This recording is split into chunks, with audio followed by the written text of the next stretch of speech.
to leverage that in your favor and make a living out of this. And this digital version of trading is actually in many markets. You have it in Forex trading, you have it in gold, you have it in commodities, in currencies, you have it in futures. There's many different types of digital forms on how to actually make money from the markets in trading, where you are doing pretty much the same thing on all different types of trading platforms. You're pretty much buying one thing, exchanging it for the other for a profit, or you're selling one thing, exchanging it for the other to make a profit. You can make money if you buy something in trading and then sell it, or you can make money in trading if you sell something and then you sell it at another price point. More on this later in the video. And this isn't anything new. Us humans, we've been actually trading things for thousands of years. I'm talking about back in the day before even money was a thing. We were exchanging cattle for wood, or we were exchanging wood for some fish. Some people had goods that other people didn't have, so we were trading and exchanging one thing for another. Just in different amounts where one person was gaining and so was the other person. So it was an equal exchange because both the people had to do it. One person needed fish, the other person needed wood. One person needed the wood for fire, the other person needed fish to eat. And if you have an excess of each, instead of pretty much you're not using it, you exchange it for somebody else for something that you need. So now in Forex trading, we're obviously not trading fish for wood. We're trading one currency for another currency. For example, the euro being traded for the US dollar. The US dollar being traded for the Great British Pound. Have you guys ever gone to the airport and as soon as you get off of the plane, you see these big exchange money spots that you can pretty much go to, and if you're in a different country with a different currency, you can exchange $100 for $100 of that currency's actual physical dollar. We have all actually participated in the currency exchange participation, and this currency trading happens every single day. I'm talking trillions of dollars. Yes, trillions, not millions, not billions, trillions of dollars that are being exchanged every single day. To have the exact number, it's actually $6.3 trillion is moved in the market every single day. So when you're trading the foreign exchange markets, you're trading one currency for another, but you're not actually buying currency tangibly, and you're not going to get this money in your bank account, or you're not going to hold it in a reserve account or in a different exchange. You're not doing any of that. You're simply betting if price will be going up or if price will be going down. You're essentially betting that the currency will get stronger or weaker versus the other currency. And the way that this works is by fundamentals. It's by the government, by the interest points of that country, by the banks behind that country and their funding, by the economy of each and every country. And if the country gets stronger than another country, that currency will rise, making it stronger than the other currency. So there's a spread there that it will go up in value, and you make money on that spread. And let's say if a currency gets weaker than a different currency, then there's a spread that you can also make money on that as well. So for example, let's say that the US has had a recession and the euro is actually in a booming market. That means that the US dollar is going down and that the euro is going up. This is where you would want to buy the euro and where you would want to sell the dollar, because the market is clearly bad with the dollar. So you want to put sells in that the dollar will go down, and you want to put buys in that the euro will go up because it is doing better than the dollar. It's almost a win-win scenario because the fundamentals are driving price down for the US dollar and driving it up for the euro. Now, bear in mind, you're not only just buying the euro or you're just only selling the dollar. You can't do that. You have to bet on a currency pair. What is a pair? Well, it's, two things. It's like when you have a pair of shoes, you have your left shoe and your right shoe. If you have a pair of sandals, you have your left sandal and the right sandal. So when you have a currency pair, you have one currency pair and then another currency pair. And what they're doing is they are together battling each other. Who gets stronger than the other? Who's driving price up and who's driving price down? So for example, let's use Euro USD, which is the most known pair in the whole entire foreign exchange market. It is the most traded currency pair in the whole entire market. It has the most volume and the most movement, meaning that there's more opportunities and how you can actually capitalize off of it, but more on that later in this video. So when you're actually trading the foreign exchange market, you have to trade on a currency pair, Euro USD. If you were to buy Euro USD, you are betting that the euro is going to get stronger than the dollar because the euro drives price up. And if you were to sell Euro USD, you are betting that the dollar will get stronger than the euro. And that is because in the Euro USD pair, the euro is the base of the currency pair, and then the USD is the quote. So basically the euro is what drives the price up, and then the USD is what drives the price down. So if you see the price going up, that means that the euro is getting strong. And if you see the price going down, that means that the USD is getting strong. So if you want to bet on the dollar getting stronger, you have to sell Euro USD because the US dollar is going to get stronger than the euro. And if you want to buy Euro USD, you are betting that the euro will get stronger than the dollar. And this works for all currency pairs across the market. For example, GBP USD. It's the Great British Pound versus the dollar. So if you buy GBP USD, you are betting that the pound will get stronger than the dollar. And if you are selling GBP USD, you are betting that the dollar will get stronger than the pound. And in the foreign exchange market, there's thousands of pairs. I'm talking literal thousands. Like you can have the US dollar against the Mexican peso. You can have the Mexican peso against the Russian dollar. And that is the beauty of this market. There are so many different types of opportunity because there is so much more money being moved than the stock market, than the futures market, than even the crypto market. There is $6.6 trillion being moved every single day because this is a market of the whole entire world, of all the currencies in the world combined in one single market. Compared to the New York Stock Exchange or US 30, you're only dealing with the companies inside of the United States, which can only be so big. So that is pretty much a very entry level of what Forex is. Now, there is many markets out there like futures, commodities, cryptos, options, and there's great opportunities there, but nothing compared to Forex. So now let's actually dive deep into actually how this market works and how you can learn everything you need for you to be able to go battle this market every single day. So now that you've seen that there's different types of currencies that you can actually trade all around the world, now there's actually different types of formats that you can trade. There's different types of way on how you can approach these different types of currencies that they all move very different. So to begin with, you have scalp trading, which is known as the lower time frame traders. These are the traders that have the faster movements, that they're in the market a lot less time. They have a higher win rate, but a lot less of a risk to reward. These are traders that usually are kind of stuck in front of the market the majority of the day or the majority of the night, that they have to dedicate hours sitting in front of the computer to just find one little good opportunity because they're only in the market probably within 1 to 2 hours of the market movement, which they can either be winning very fast or losing very fast.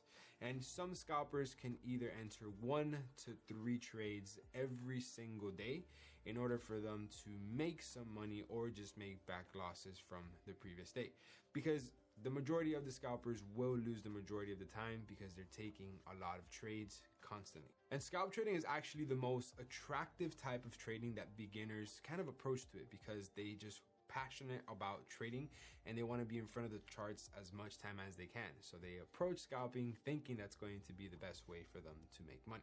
Next, it leads me to day trading. So I'm sure we've all heard the term, oh, he's a day trader, or I know a day trader. Well, it's actually a very common term because it's what the majority of the people that work a 9 to 5 attempt to do. Because for you to be a day trader, you pretty much have to be in front of the markets while you're in a job. So people kind of treat it as their side income. And day traders are usually in front of the markets a little bit less time than scalpers, but they are definitely taking a lot less trades. They would be taking maximum 1 trade every single day. because anything more than that, you fall into the category of scalping. And day traders are a bit more selective when it comes to the trades, and their trades can last anywhere from 1 to 3 days to play out. Unlike the scalpers, that their trades can last anywhere from 1 to 2 hours. So day trading, your trades are actually being held 1 or 2 days compared to scalpers, which is a little bit of a time. Next is going to be swing trading. So swing trading is actually a approach of the market where you are swinging the market, meaning you're just chilling. You're going to be in maybe one position a week, maybe 2 positions a week if you find a good probability trade, and you'll hold it throughout the weekend. So you'll be in the position for anywhere from 4 to about 8 to 10 days. And these positions usually run a lot longer, giving you a lot more profit. And you actually have to do a lot less work. You're probably in front of the markets for 1 to 3 hours every other day. You don't have to be involved in the market that much, because as soon as you enter a trade, you're pretty much letting your trade ride, and so it goes in your direction or against you. But swing traders are taking a lot less trades, but they are risking a lot more compared to the day traders and compared to the scalpers. And swing traders usually tend to have the highest win rate because they're being very, very selective on the type of trades that they take, because they're only taking anywhere from 1 to 2 trades a week. And then next is going to be position trading. So position trading is a trader or investor that pretty much enter a trade with a long-term vision. They want to be in the market for anywhere upwards of a month, and they are not looking to liquidate their position anytime soon because they're treating it as a investment, as a position that they're entering in the market.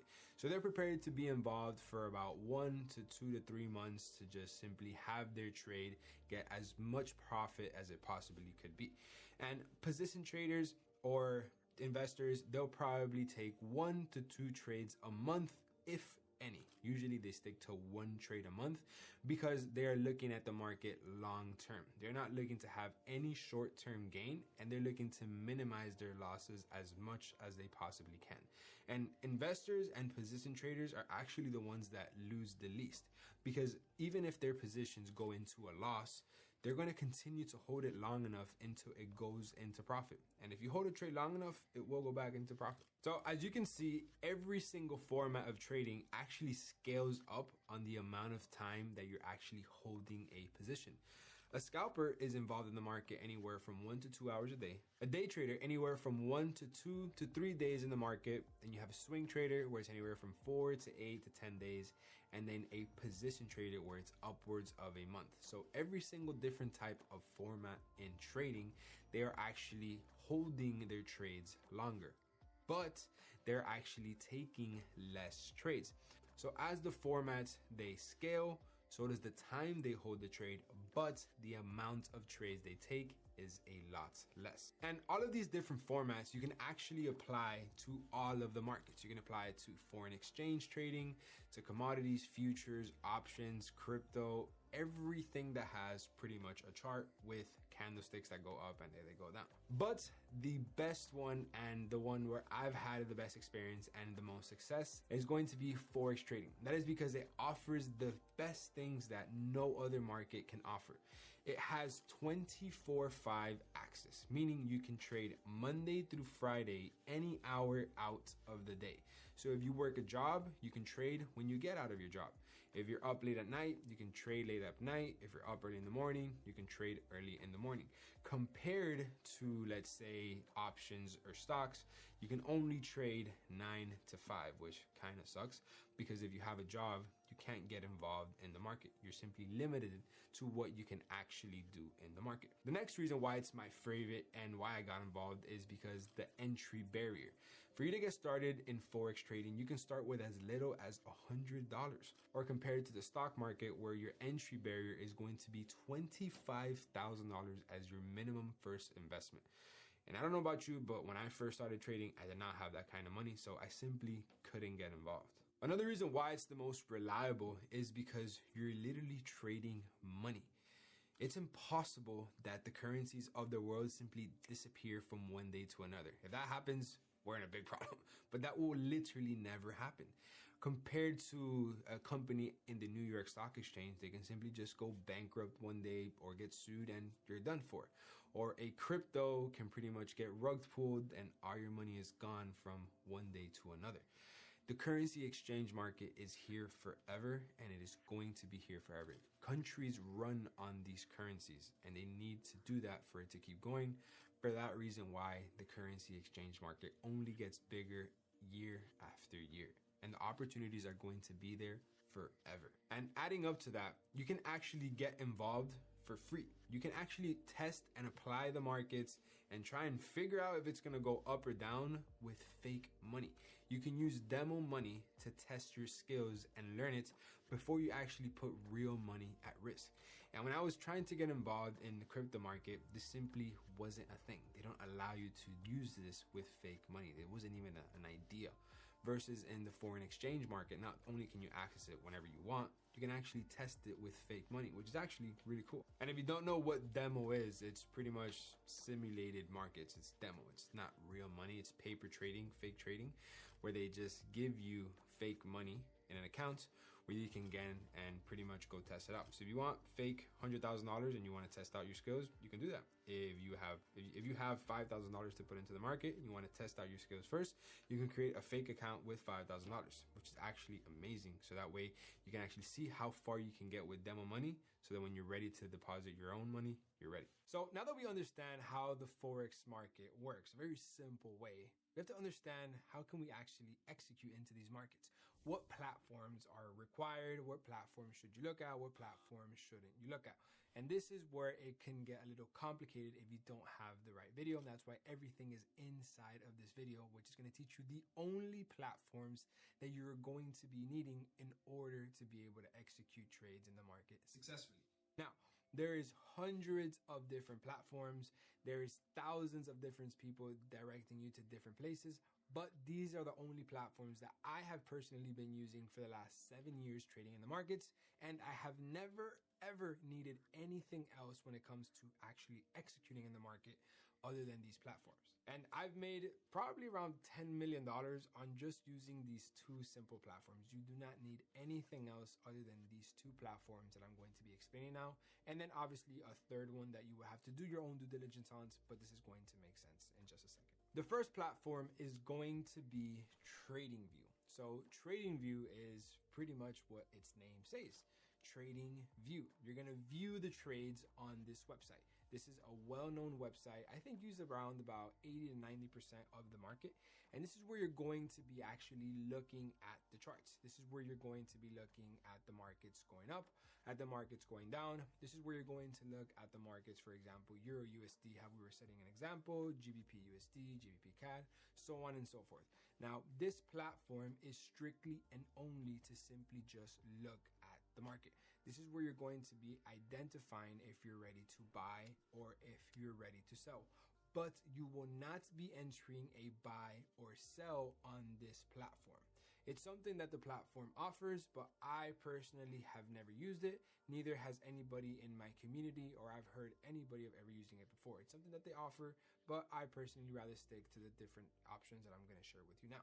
So TradingView, to keep a very simple example, is just somewhere where you can view the charts. And this is a platform where you're only going to be looking at stuff. You're not going to be executing other than just things you will be drawing on the charts to identify if there's a high probability of it going up or a high probability of it going down. This is where you will be doing your charting. This is where you're going to pretty much spend, I'd say 90% of the time that you're in front of the markets will be on TradingView. Because when you actually execute a trade, it will be on a different platform.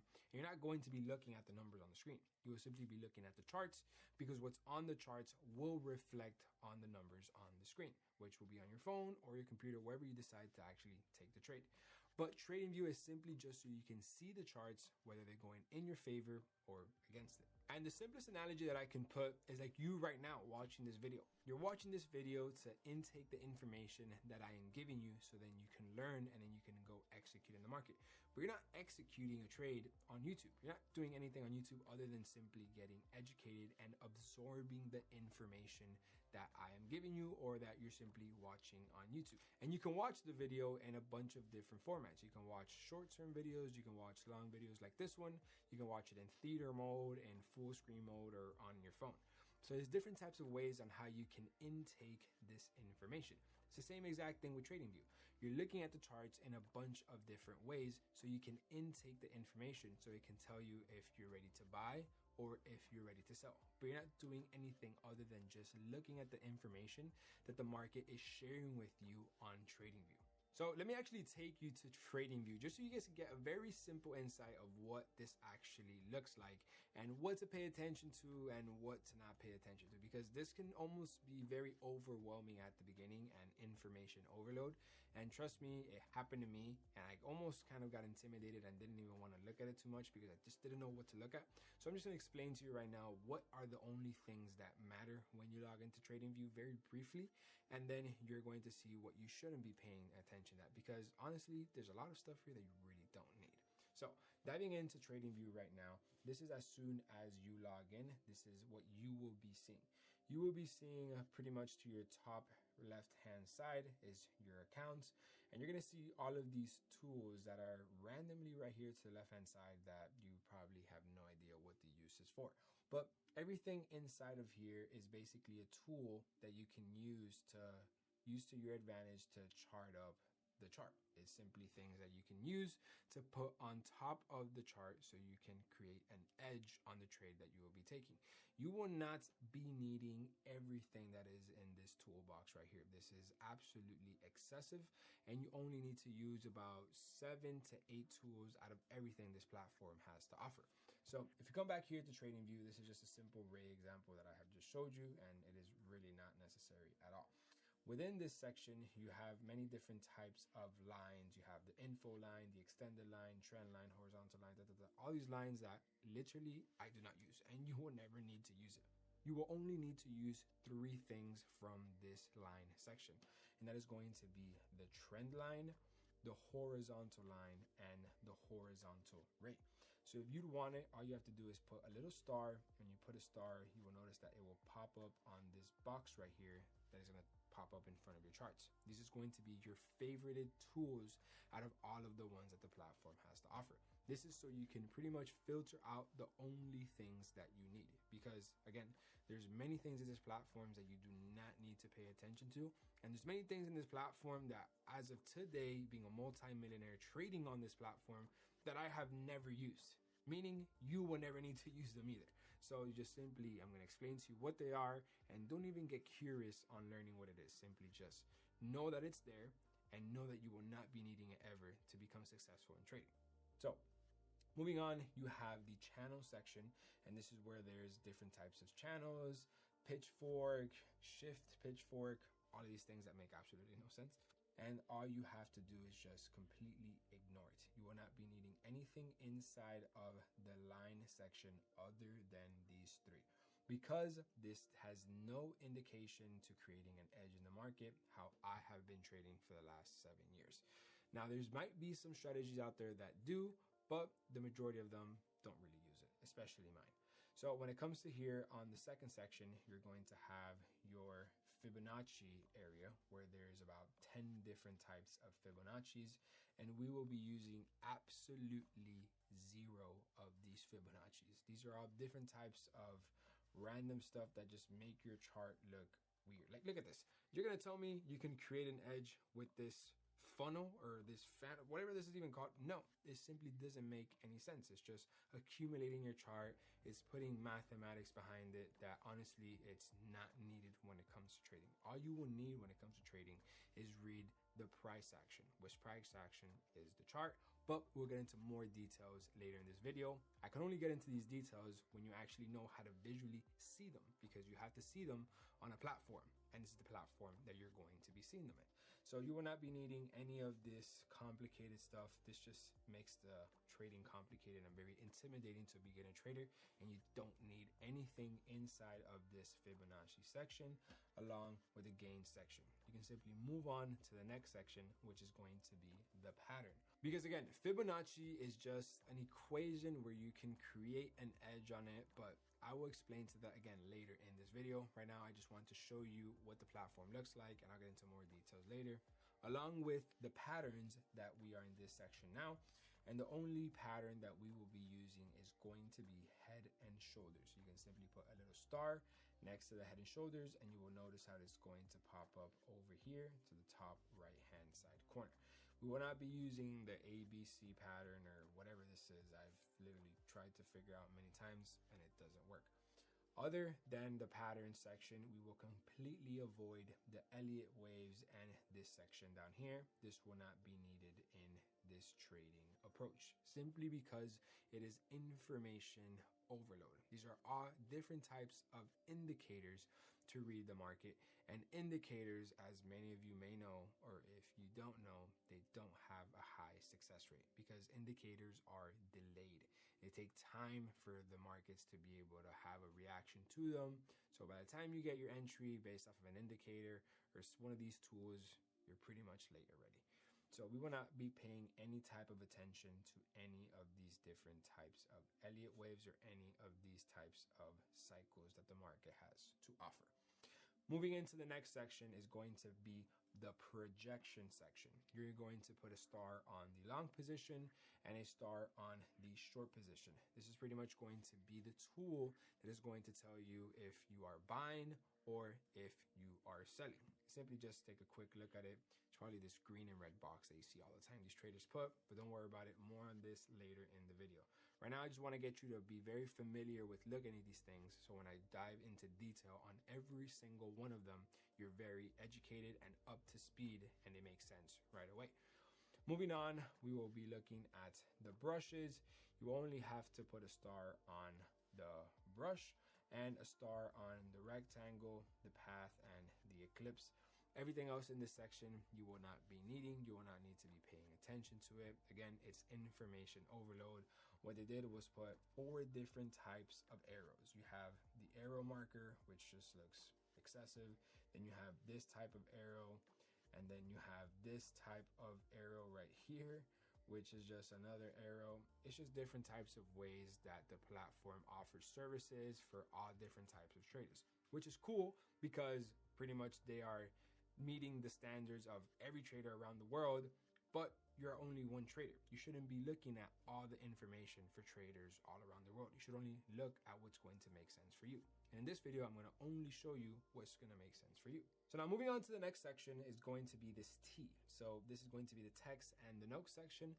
So you want to put a little star on the T and a star on the call out. You won't need anything from the content section because this is pretty much whenever you want to write notes on the charts, you can simply just write it on the text section.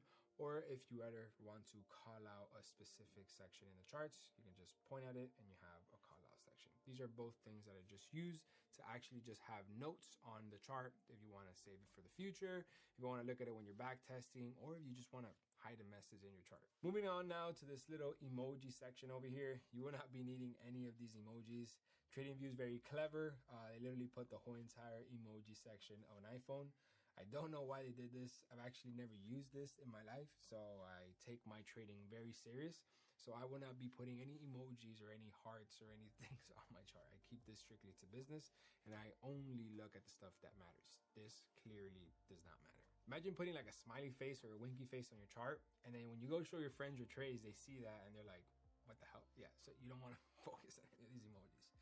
Moving on, you have the measurement section. So you can't put a star on this because it will permanently stay on this section right here. But this is where you'll be measuring the trades, whether how long they are, how many days, the actual percentage it went up or the percentage it went down. This is the measurement tool that you can use to measure pretty much everything when it comes to the markets. And we're going to explain later in this video how you can actually use it. Just this is what it is. This is the zoom in and zoom out. I have never used this button and I will not be using it today because I am not interested in using it. I have never used it. This is a magnet. I have no idea what this is good for. I have never used it in my life, so we will not be paying attention to this at all.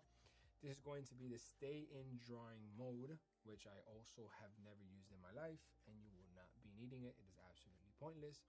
Along with this lock all the drawing tools. I've never used this in my life, and I do not plan to ever use it as well, and I have not used it to this day. Moving on, this is going to be the hide all drawings. This will be a button that I use frequently when I usually have a lot of stuff in front of my charts. Let's say your charts are a little bit accumulated and they're a little bit, clogged up, and you want to clear it up just for a second. You can just click this button and it will clear it up, and you click it again and it brings all of your indication of the charts back. So again, you can't put a star in it. You can simply just click it and it will disappear your trades and tools and then bring it back whenever you need it. So we don't really use it, but it's good to know what it is. And then next is whatever the hell this is. I have no idea what it is. I've never used it. And then obviously, which is the trash section, you can simply click the trash and you can remove all 3 drawings, 1 indicator or 3 indicators, or simply if you want to delete something, you can just click it and you can click the little trash button, which will pop up right here. And then you can delete it if you want to delete 1 thing at a time. And then the last button in this chart is going to be this little star to the bottom here. So as you can see, it says show favorite drawing tools toolbar. So this is our favorite tools. So this is our favorite toolbar of our trading tools. If you want to see it, you have it there. If you don't, you simply click the star and it'll disappear. If you want to bring them back, you simply click it again and it will pop up again. So for the majority of the time, I say 99% of the time, you're going to have this star open because these are your tools that you're going to use to analyze the markets to tell you if you're interested in buying or interested in selling. So this is everything that you will be needing and what everything pretty much consists of this left-hand side on TradingView. Moving on now to the bottom right of the screen, you're going to see this stock screener. I have no idea what this is. I'm going to click it just for this video, and I guess something popped up down here. I have no idea what this is. We don't trade stocks, so I will not be paying attention to this ever, and I have never paid attention to this. Same thing goes for the Pine editor. Same thing goes for the strategy tester and trading panel. I have never used any of these tabs in my 7 years of trading the markets, so there is absolutely no need for this information here. Along with this 1 day, 5 day, 1 month, 3 months, 6 month, year, 1 year, so on and so forth, you will not be needing to pay attention to this because we will be looking at the time frames that we need in just a second. So this section pretty much all down here sums up of nothing. We will not be using absolutely anything from this section here. Moving on to this timer right here. This is currently the timer of where I am right now. As you guys can see, it is currently 2:34 in the morning Miami time. So yes, I am recording this video at 2:30 in the morning to show you guys how hard I put my time into the value that I provide to you guys. It is currently a Friday night and I can be out partying or clubbing and having fun, but I'm like, you know what? I want to make this video for an Alex when 7 years ago he wanted to get started in trading and he wanted to know everything in one single spot. He wanted to make sure that he didn't have to go watch 100 other videos and see if he can piece everything together.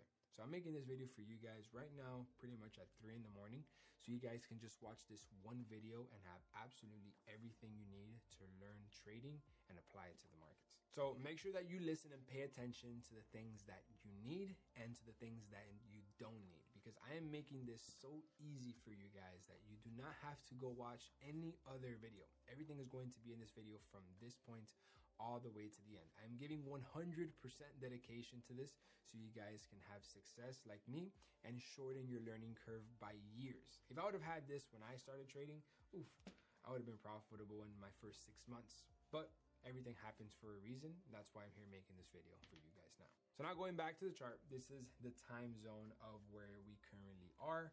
And then this is a little arrow to show the panel, which I have never used. And this is just a maximize panel, which I have never used either. I have never used anything of this bottom section over here. This section over here to the right hand side is pretty much information about the currency pair that we are interested in trading. Now again, keep in mind, a currency pair is a pair of 2 different types of currency. The example that I was setting earlier was Euro USD, which is the Euro dollar versus the United States dollar. As you guys can see, this is Euro USD, the Euro versus the dollar. This is a Forex major pair. This is currently the asking price of this market, and this is just simple performance standards that the platform has to offer. I have never used any of these stats in my favor to enter a trade or to get out of a trade. I have never used this in my life. Usually what I tend to do is just put this note section so it can just not distract me and I can write whatever notes that I want right here. But I have never used the actual information that they apply when they're showing you the currency pair. As you guys can see, moving up a little bit more, you can see all of these different currency pairs. If I were to click a different one, this is the Euro and the Japanese Yen, Euro JPY. You can see the two different countries right here.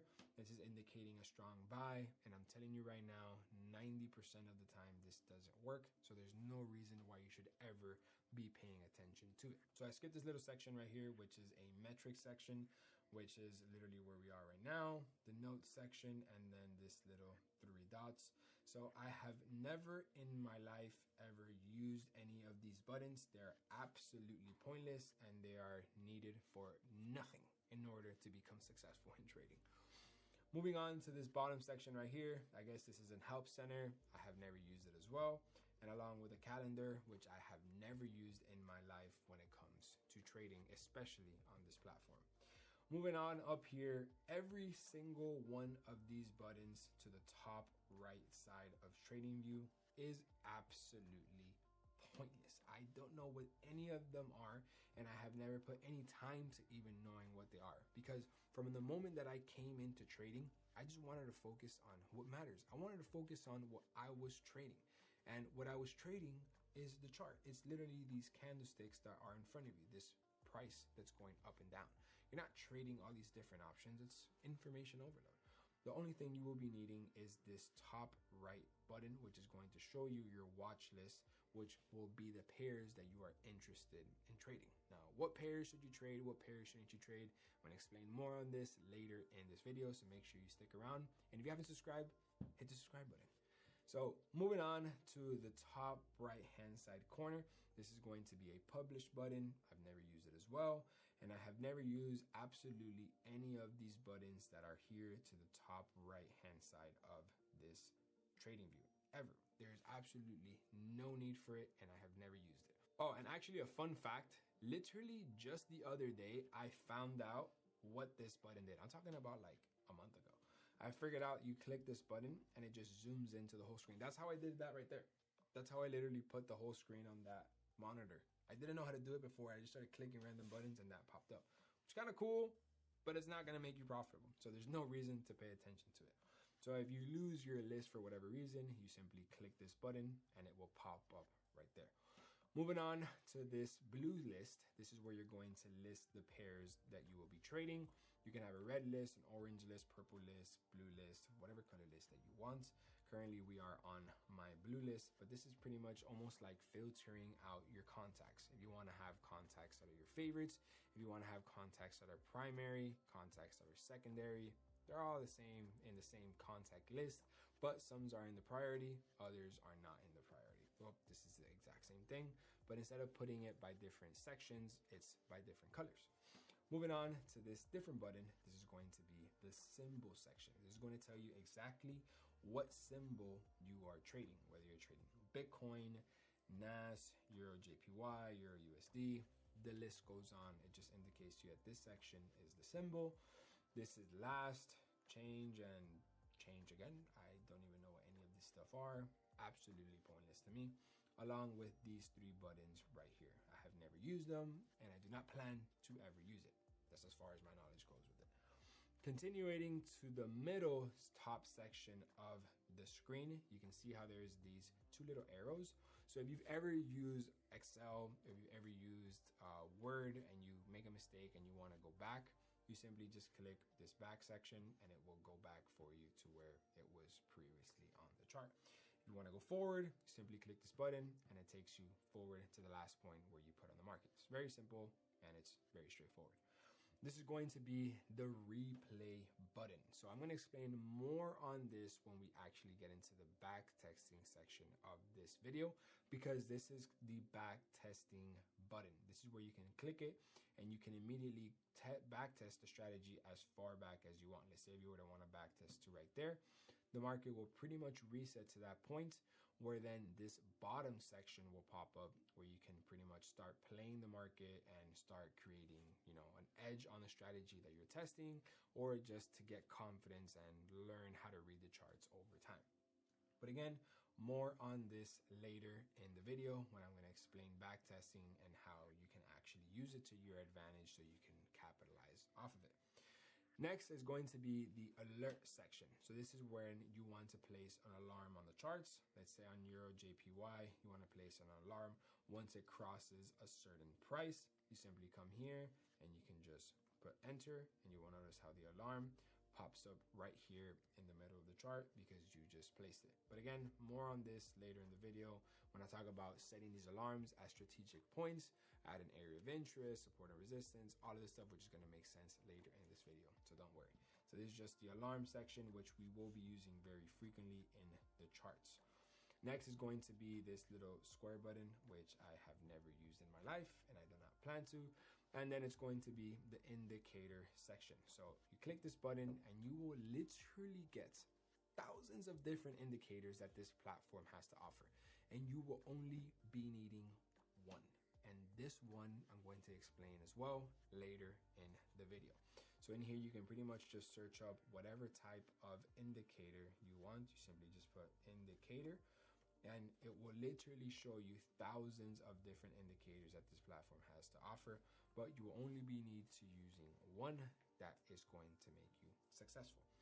Moving on to this section right here, these are the different types of chart ways on here you can read the chart. You can read the chart on bars, candles, hollow candles, volume candles, all different types of candles or lines or different ways how to read the price that the market is showing. And you will only be needing two, which is going to be the candlestick section and the line section. So you'll be putting a little star on that, and then instead of it popping up on your tools, it is going to pop up on this section up here. So you can see you put a little star and it will pop up in this section right here. Now, moving on to the next section is going to be the time interval. These are going to be the famous time frames that you're trading. What is a time frame? How does that work? How can you do it? What are the right time frames? I'm going to tell you more about that later in this video. This is just so you're familiar with it and you know how to look at it on TradingView. As you guys can see, there's a 1 minute, 2 minute, 3 minute, 5 minute. There's literally hundreds of different types of way you can read the market in terms of time frames, but we will only be using 7 of these time frames. We're going to be using the 15 minute, the 30 minutes, the 1 hour, 2 hour, 4 hour, daily, weekly, and monthly. So you will be putting a star next to the time frame that you will be using. As soon as you put the star, it'll automatically pop up on this section right here, and it will forever be saved as the time frames that you are using to execute on the markets.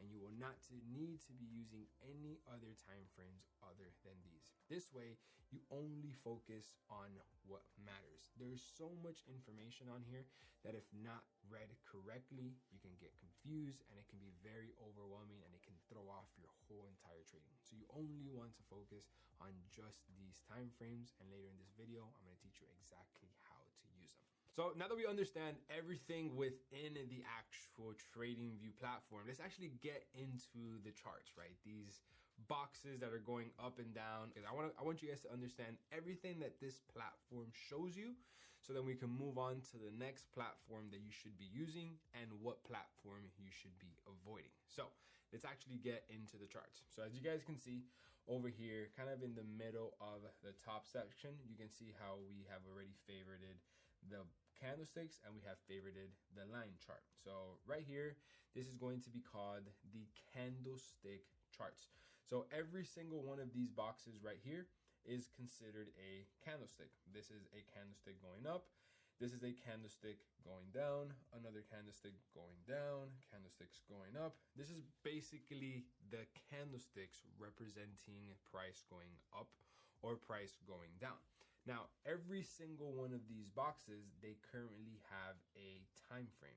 And this is right now the daily time frame. As you can see, the daily is highlighted in blue. So this is indicating to us that every single one of these boxes is a day. It's 24 hours in order to create each and every single one of these boxes, or also known as candlesticks.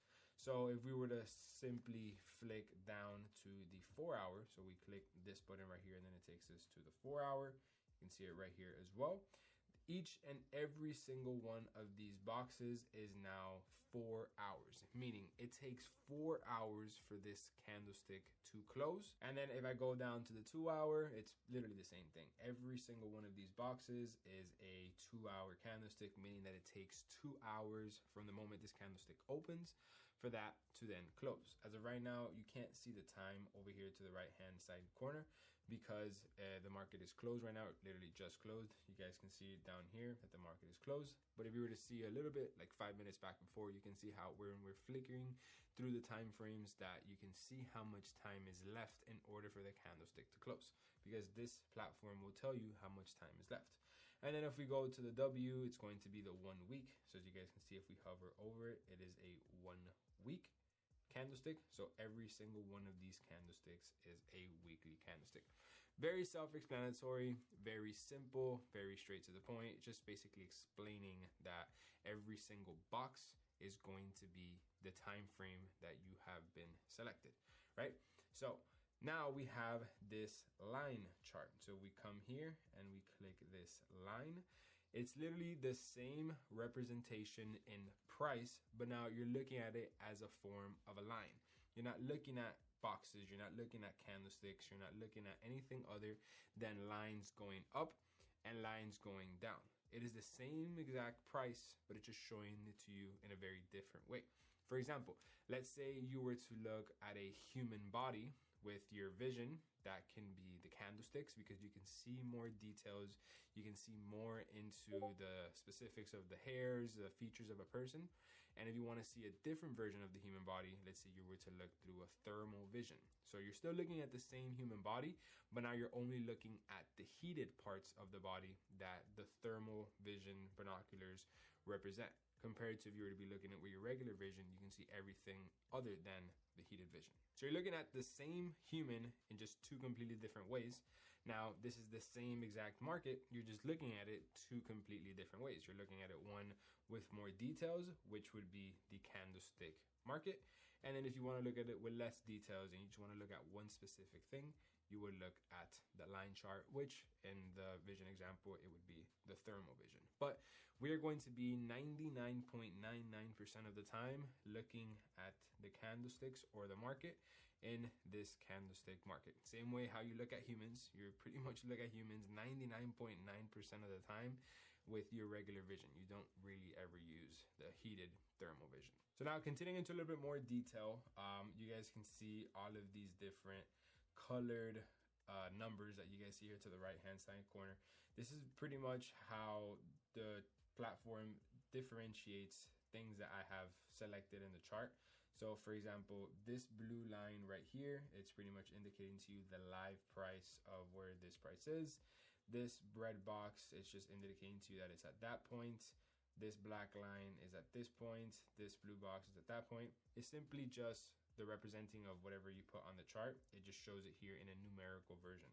For example, if I were to go to GBP CAD, which is the same exact currency pair that we're currently on, but let's say on FXCM, if you notice right here, I don't have anything on my chart. So we can go to the daily time frame and I have absolutely nothing. So let's say if I were to get this box and I were to simply just grab it and drag it like that, you would see how it would pop up over here in blue. Or if I were to come and I would put a horizontal line, see how it would pop up here in black. If I were to add a risk to reward tool, wherever this is placed, you see how it will move there. If I drag it down, you see how it will pretty much chase wherever price is going to be, depending on where that line is. It's just a different way. Instead of you seeing it visually, you can see it with the numbers. Those numbers are going to be very useful for when you're going to be entering a trade, but we still have a long way to go before you actually enter the trade. I have to teach you how to actually read the market so you can make money with it, and then actually how you can apply your entry to the trade. So this will become very useful later down the road, but I'm just explaining to you what it's for right now. So this is just a different way of looking at the objects that you place on the trading view, but in a numerical version. And then this section up here, I literally have no idea what any of these things are up here. This just simply moves every single time I move the mouse. I guess it's a different way of measuring where the mouse is in a numerical version. For whatever reason, I guess this is used for algos and stuff. I have no idea. I've never used it in my life. I don't like it. It's just kind of annoying. It's always moving. And then obviously this over here is just explaining the server you're on, the time frame, and then the currency pair. And this is pretty much the seller price and then the buyer price that this market is offering. And then here, if you were to have an EMA. So right now, if you have been copying absolutely everything that I've been explaining to you, you do not have the EMA set on correctly just yet. And I'm going to be doing that later down this video, so you can have the same exact EMA that I do, which is an indicator that I use that gives me advantage and an edge over the market. So make sure you stick around so you can get the exact EMA that I use, and you can make money with it every single week how I do. So with this right here, we'll explain later down to the video. There's just a little promotions tab of what TradingView is, and that's pretty much it. Everything on this platform right here. Obviously how you read this market and how you read these candlesticks and how you read this line chart, we're going to get into a lot more detail. This right here is me just explaining to you what the platform is, what it consists of, how it works. Now after this, I'm going to explain to you exactly how you can learn and make money with these stuff. But before that, I have several other platforms that I have to show you for you to use so you can take it to your advantage, and you don't have to get lost in other platforms and waste time learning things that you simply don't have to learn. The next platform is going to be a position size calculator. This is going to be where you're going to calculate your risk. Now, if you're a beginner trader and you're watching this, please, the faster you get this, the better. Because I did not get this until about a year and a half into my trading, and I lost so much money because I was just being greedy. I was honestly just being a gambler. I just simply wanted to come in and wanted to make $1 million off of 100. And just because the opportunity is out there to do that doesn't mean it's a sustainable way to trade. And it definitely is not something you're going to do for the longevity of your journey. So this platform that I'm about to show you is going to give you a reality on how you should trade and how to calculate your risk correctly. So this platform is going to be called Position Size Calculator. So as you guys can see, I come up here to the top right corner. I'm going to put Position Size Calculator. And as soon as you click enter, you will see how MyFXBook Position Size Calculator will pop up. Now, there's many other position size calculators out there. I have tested all of them. This is the one that I like. I'm not getting paid for promo. This is a very known website. It's super famous. I just like how this platform explains it. So if you come here to this platform, you will be able to see how you can pretty much calculate your risk very, very simple. So if you were to come here and you were to create the currency pair, if you were to add the currency pair that we would be trading, let's say we would be trading GBP CAD, for example, how can you tell us the currency pair? You can see it right here. You can see it right here. You can see it right here.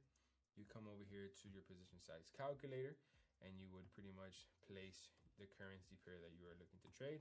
So obviously we're looking to place GBP CAD, and then you would place the account currency that you have. Currently I am in the US, so I would have to place a US based currency account.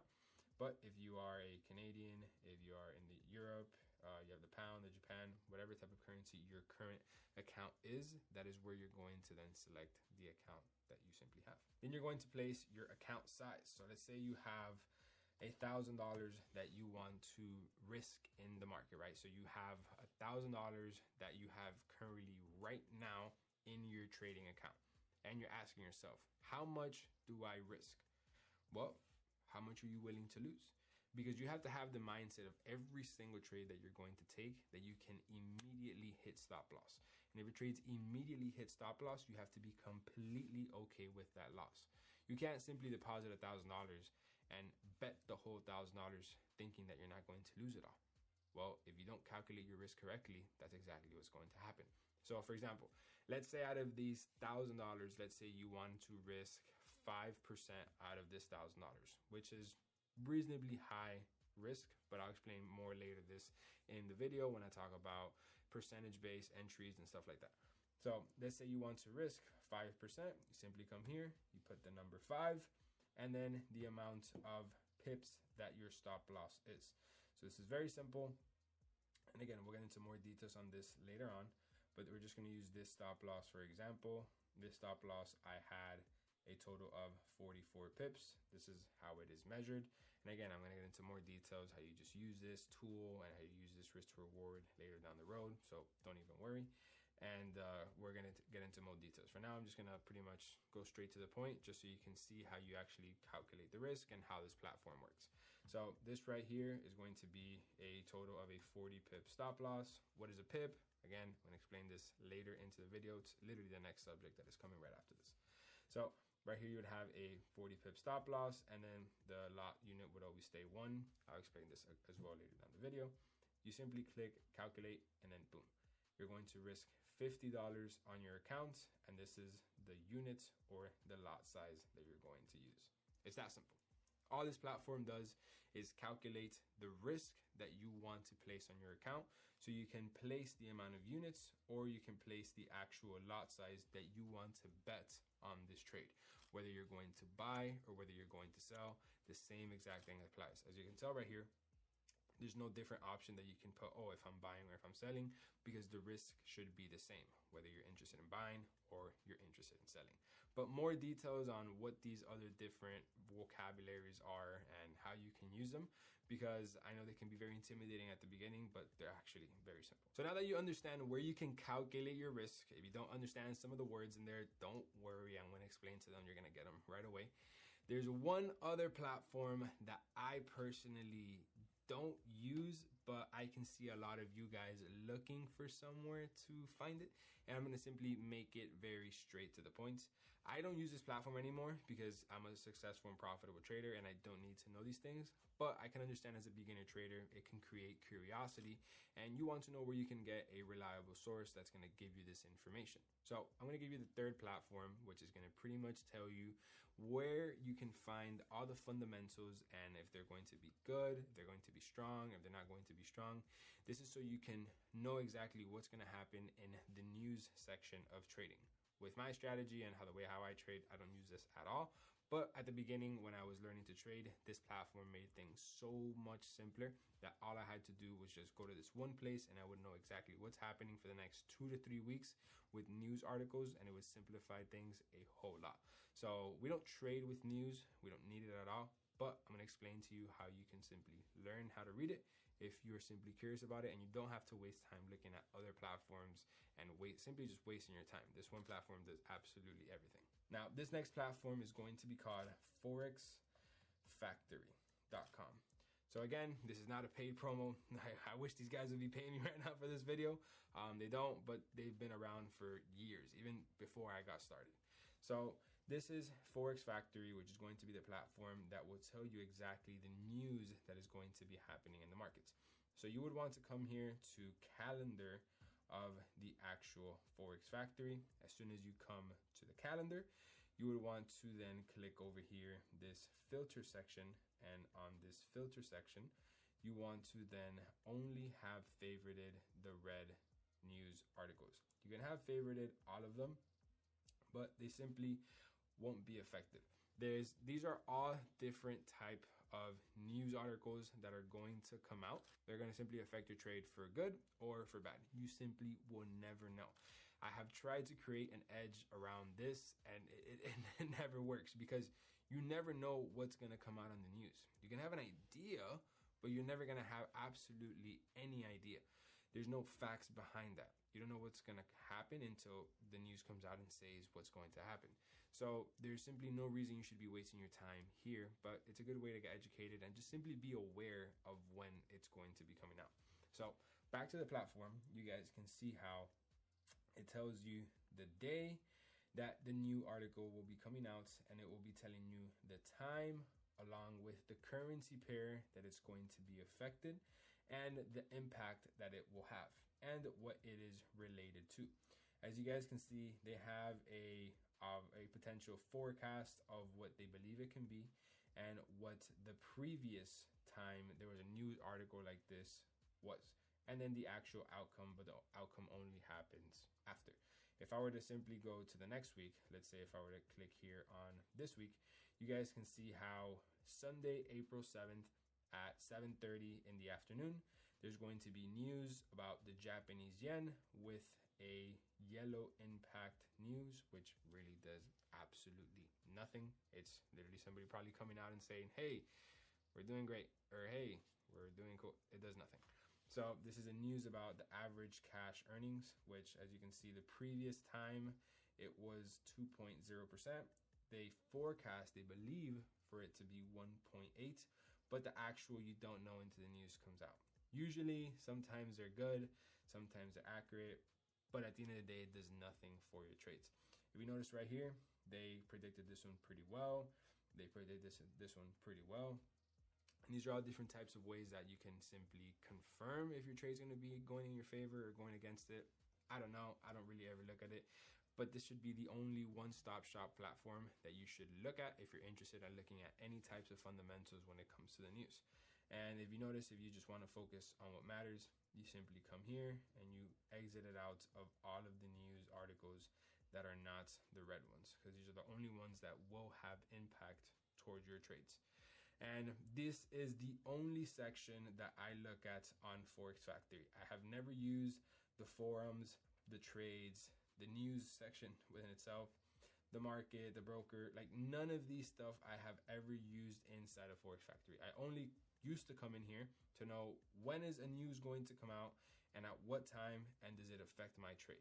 And I know this might be something very direct and you might not make any sense right now, but I will circle back to this later into the video when we're actually entering a trade, when we're going to have our percentage based entries, and there you can add this or not add it. But this is basically a one-stop shop where you're going to pretty much know that something's can potentially go down X date at X time, and they're going to be talking about X type of currency pair. Now, if you want to use it to your advantage, you could, but just know that there will never be absolutely any guarantee that you can create an edge on it, because there's clearly no confirmation until the news comes out. So far, we have 3 different types of platforms. The first one is going to be TradingView. This is where you're going to physically be seeing the actual markets. The second one is going to be MyFXBook Position Size Calculator. This is where you're simply going to be calculating the risk that you are going to determine if you're going to take the trade or not. And then the third one is going to be Forex Factory, which is going to be if you want to then use news to your advantage, or if you don't, or if you simply just want to be aware of when there's going to be news so you can avoid getting into a trade. These are the 3 platforms as of right now that I have been using for the last 6-7 years, and they have worked perfectly. Next, I'm going to be talking about one more platform, and it's the platform where you actually execute the trade. And this is going to be MetaTrader 4 and MetaTrader 5. I'm sure you guys have heard of it before, or you guys have seen screenshots of these gurus showing $25 million on a phone and all this stuff. And this is actually a very well-known platform. It's pretty much what 99% of the industry uses. It's actually the only platform I have ever used, and it is very simple and it is very straight to the point. And this is where you will actually be executing the trade. So if you analyze a trade on TradingView and you calculate your risk on MyFXBook, where do you actually plug in your trade? Well, you'll be plugging in your trade on MetaTrader 4 or MetaTrader 5. What's the difference between MetaTrader 4 and MetaTrader 5? MetaTrader 4, think of it as the iPhone 11, and MetaTrader 5 as the iPhone 15. It's simply a much bigger, updated, and newer version. I personally still use MetaTrader 4. I like it. It's very comfortable to me, and I don't have a reason to update to the next one. I simply like it. Some people like the newer one, some people like the older one, to each their own, but they both have the same exact functions. MetaTrader 5 just looks like an updated newer version. MetaTrader 4 simply looks like the first version. The buttons, everything is absolutely the same. The speed, execution, everything is exactly the same. So there is a web version of this, which is for a computer. And then there is a mobile version for this, which is for your phone. This is pretty much where you see the majority of people doing it. I have only done it on the mobile. I did it 3 or 4 times online. I didn't really like it. It's like very old, but I like it on the phone better. It's very accessible. It's very straight to the point. So this, I'm going to actually teach you how you can use it when we're going to take a trade together in this video. So you have to make sure you stick throughout the whole entire video, because we're going to actually take a trade together with what I'm going to teach you. And as soon as I'm going to take the trade, then I'm going to show you how you can use the platform to your advantage. So now that we added MetaTrader 4 and MetaTrader 5, this is where you're going to actually execute onto the trade. This is where you're actually going to enter the position that you're analyzing on TradingView. Now, these are all the platforms that you are going to be using pretty much every single day. Now, there is one other platform, and that is going to be a broker. So a broker is pretty much the middleman in between you and the market. So you can't simply right now decide, all right, I'm going to go into the market and I want to trade Euro USD and put a buy. That's not how it works, because the market doesn't accept retail traders, because you need to have hundreds of millions of dollars to get involved in a $1 trillion market that moves that every single day. So that's where the broker business came in, that the big markets give liquidity to the brokers, so then you can execute smaller positions as a retail trader, which is what you are watching this video, what I am, and what pretty much 70% of everybody inside of the market. The big banks are the main ones that move the market. Retail traders don't do much. So this is where the broker is going to give you a fee for executing your trade into the market. So picture you over here wanting to enter a trade. And then this is Euro USD, the trade that you want to enter. You simply can't just go from here to the market. It's not how it works. There has to be a middleman, and that is going to be the broker. So you have to go to the broker, you tell the broker the trade you want to take, and then they will execute into the market. So the way that this used to work before used to be based off of phone calls. So people would simply get on a phone, call the broker and be like, hey, execute this trade for me. This is where I want to get out if I'm wrong. This is where I want to get out if I'm right. And that's where you would see the Wall Street people pretty much, running everywhere on the phone with these paper slips, because they would have to go to the broker with the slip so they can execute the trade for you.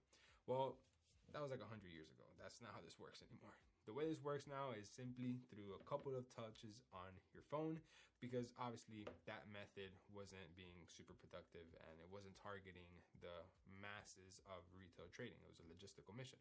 So the way that it is done now is you simply go to a broker, you deposit your money into a broker, and when you deposit money into the broker, you simply find the currency pair that you want to take the trade with, and you execute the trade. Now, you're going to see that immediately when you enter the trade, you're going to be negative in a position. Why? Well, that's because the broker business is on a spread. In order for them to connect you from the broker to the market that you want to be trading, they charge a fee. And that fee is going to come immediately as soon as you take a trade. Simply how the industry works and how the broker business works. And the simplest analogy that I can put are like tolls on the highway. When you want to get from point A, which is your house, to let's say point B, which is going to be, let's say, the beach, in order for you to get there, you have to go through the highway. You can't just simply cross from your house to the beach. No, you have to go through the road. And in the road is going to be a toll, which you have to pay a couple of cents or $1. Obviously, depends what country of the world you're in, if you even have tolls. And this toll is going to charge you a fee so that you can get, obviously, to your location. So this is a simple example of how to understand what the broker does. Obviously, the toll does nothing for you. You have to drive yourself to the destination, but it's the cost of you having to go to the beach. Whether you get to the beach or not, you still had to pay that toll. Whether you win or not, you still have to pay that fee to the broker because they executed you into that trade that you wanted to take. Now, what broker should you use, or what broker do I use? So I am not going to recommend anybody to any broker. There's 100 million brokers out there. There's 100 million regulations. There's 100 different million everything. I personally do not want to recommend you to a broker simply because I don't want to have any affiliation towards where you put your money into. I don't want to get paid off of a code. I don't want none of that stuff. And trust me, it would be really nice for me to do that because I can easily make hundreds of thousands of dollars a month by referring you to a broker. But I rather take the more genuine route and just simply let you do your own due diligence, and wherever you decide to go, you can go there. I make my money trading, and I want nothing to do with affiliation to brokers or to any platform that I simply have no control over, especially if they're going to be receiving your money that you're going to be investing to then scale. So I'm not going to recommend you to a broker, but the simplest things that you should look for a broker is going to be regulation and reputation. You don't want to go to a broker that is just getting started, and you don't want to go to a broker that is not regulated. It is not worth it. You want to go to a broker that has regulation, so they are at least held liable if something happens. I'm sure you've seen the biggest exchanges go down, the biggest brokers go down. Imagine how that works for unregulated brokers. Those things disappear in a heartbeat. So you want to make sure that you only go to platforms that are regulated and have the best reputation possible. But if you were to literally put a gun to my neck, if you go like this, the only broker I would ever recommend, and I'm not getting paid for this at all, would be Oanda. Oanda is the most regulated platform pretty much on the face of the earth, and the only one regulated in the US. Kind of sucks because they lower your leverage and they have a lot of restrictions because they're a super regulated platform, but your money is as safe as it could get there. If you want to know more about broker, please go do your own due diligence. And if you want to then find the broker, make sure they have as close as the requirements as Oanda does. So now that we understand all the different platforms that you need, the platforms that you're going to use, the ones that you're not going to use, what platforms should you avoid? And the platforms that you should avoid are absolutely all of them that are not these four. You do not need to look at any other platform that has not to do with these right here because they are simply extra. They have overload of information. They are unorganized. They are excessive, and you don't need them to be successful. I have tried hundreds of them, and they have been a simply waste of time and waste of energy, waste of resources, waste of money, everything.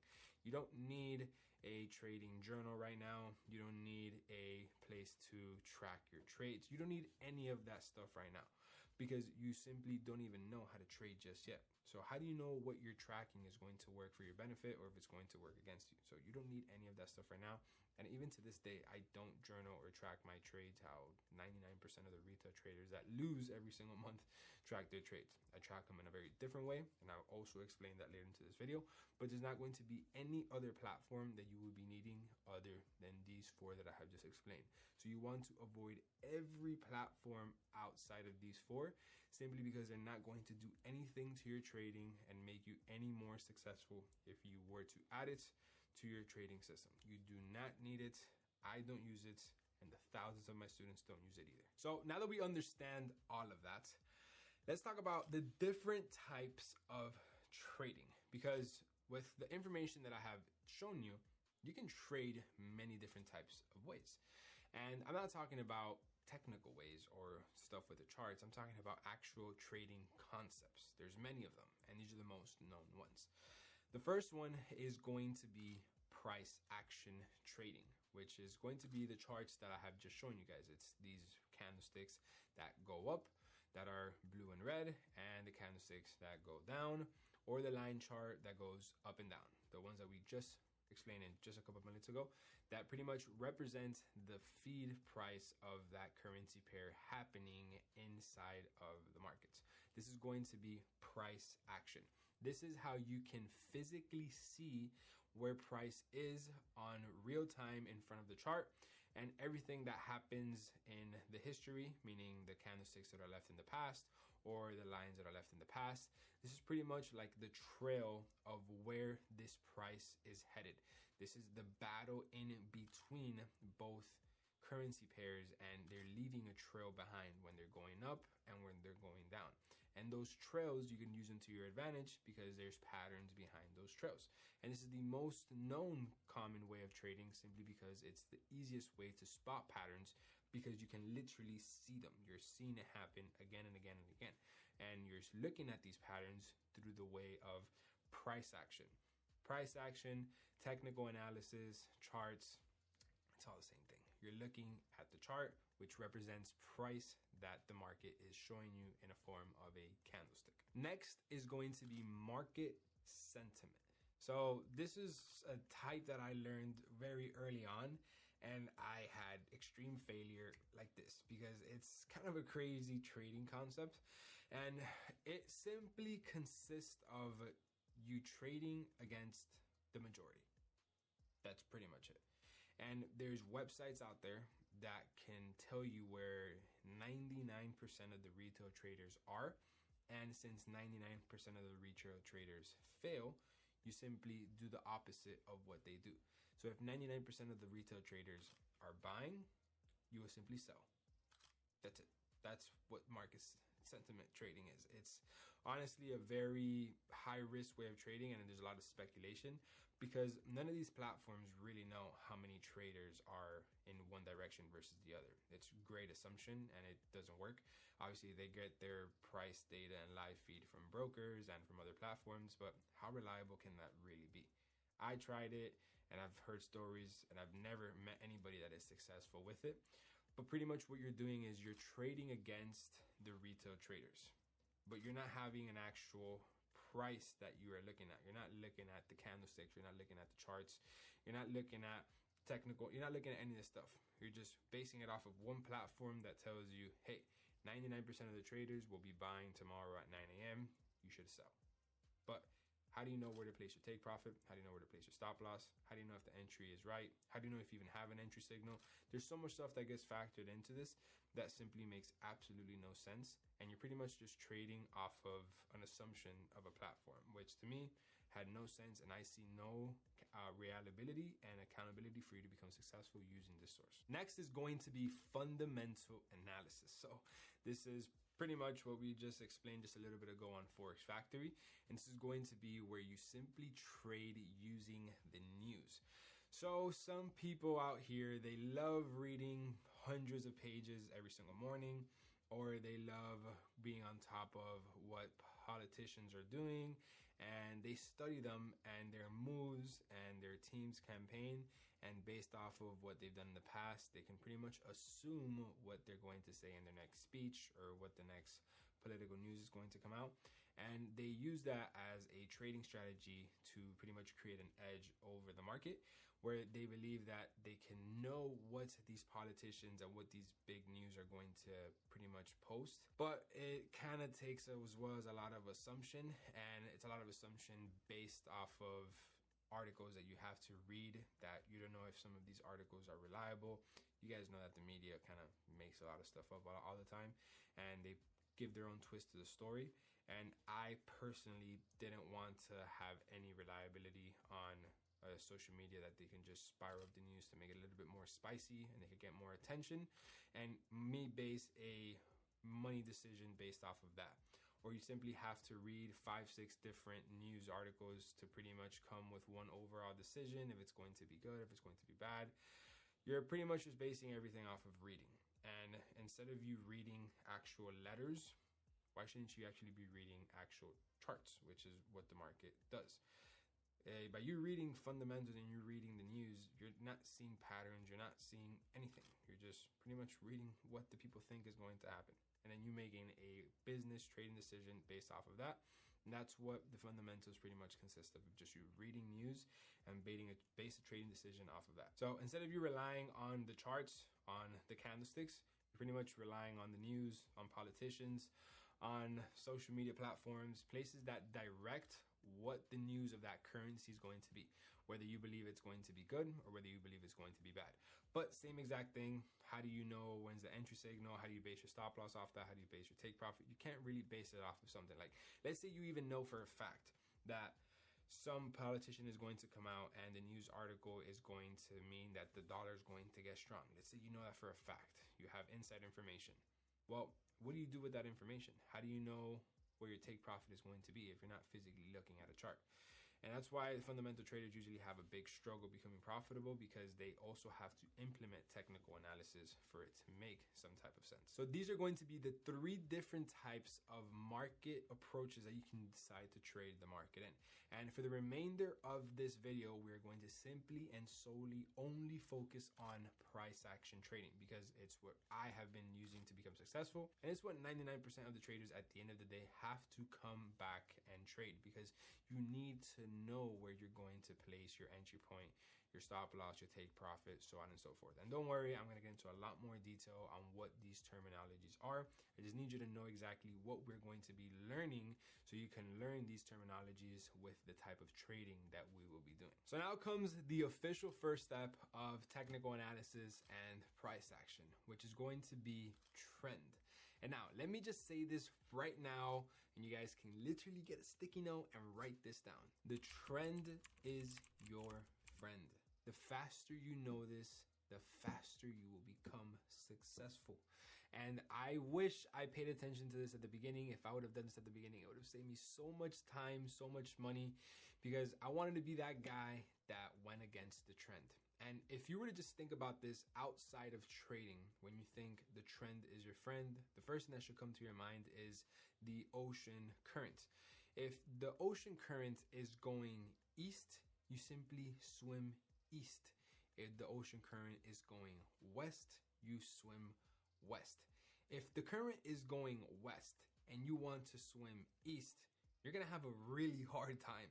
If any of you guys have ever been out to the ocean and swam against the current, what ends up happening is that you simply don't move. You stay in the same exact spot. You stay in the same exact spot and you have no success. Well, that is exactly what happens with the market. But when you go with the current, you make money. And when you go against the current, you lose money. When you go with the trend, you make money. When you go against the trend, you lose money. The trend is your friend. This is the number one thing that you need to know. And it is the most important thing when it comes to my trading strategy. And it just happens to be the first thing that we're going to be talking about when it comes to technical analysis. So now, how do you identify a trending market? It is very simple. So as you guys can see, if we come over here to the chart, you can identify a trending market by looking like this. You can simply tell this is a market heading to the upside because it is clearly heading to the upside. And then you can tell this is a trending market to the downside because you can clearly see it's heading to the downside. So this right here is a bullish market. And then this is a bearish market. This is a bullish market right here. And then this is a bearish market. So bullish means buys or up. Bearish means sells or down. And this right here is consisted of different types of words that make it a bullish market or a bearish market. And this is going to be higher highs and higher lows. Let me just type it in. So I need you guys to understand these principal rules right here of identifying a trend. And this is that a bullish market is obviously buys and means that the market is heading to the upside.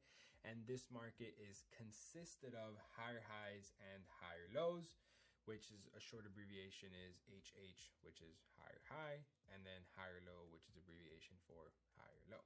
So then a bearish market is obviously for sells and indicating that you're going to the downside.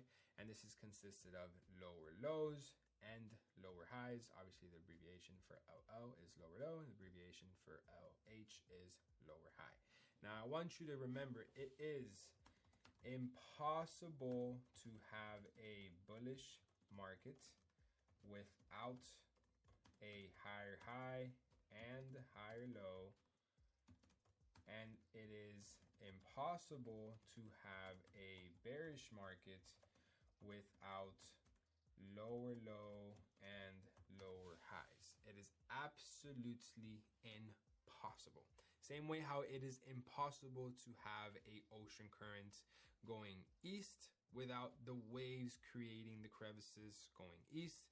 And it is impossible that the ocean current is going west without the ocean crevices going west. It is the same exact thing, and this is how you identify whether the trend is bullish or whether the trend is bearish. Now, this is going to be very important that you understand this, because when you mark off the higher high and higher low, which I'm going to show you in just a second, you're going to be able to tell when the trend changes from bullish to bearish or from bearish to bullish. But the only way for you to be able to identify that is if you can identify the higher highs and higher lows.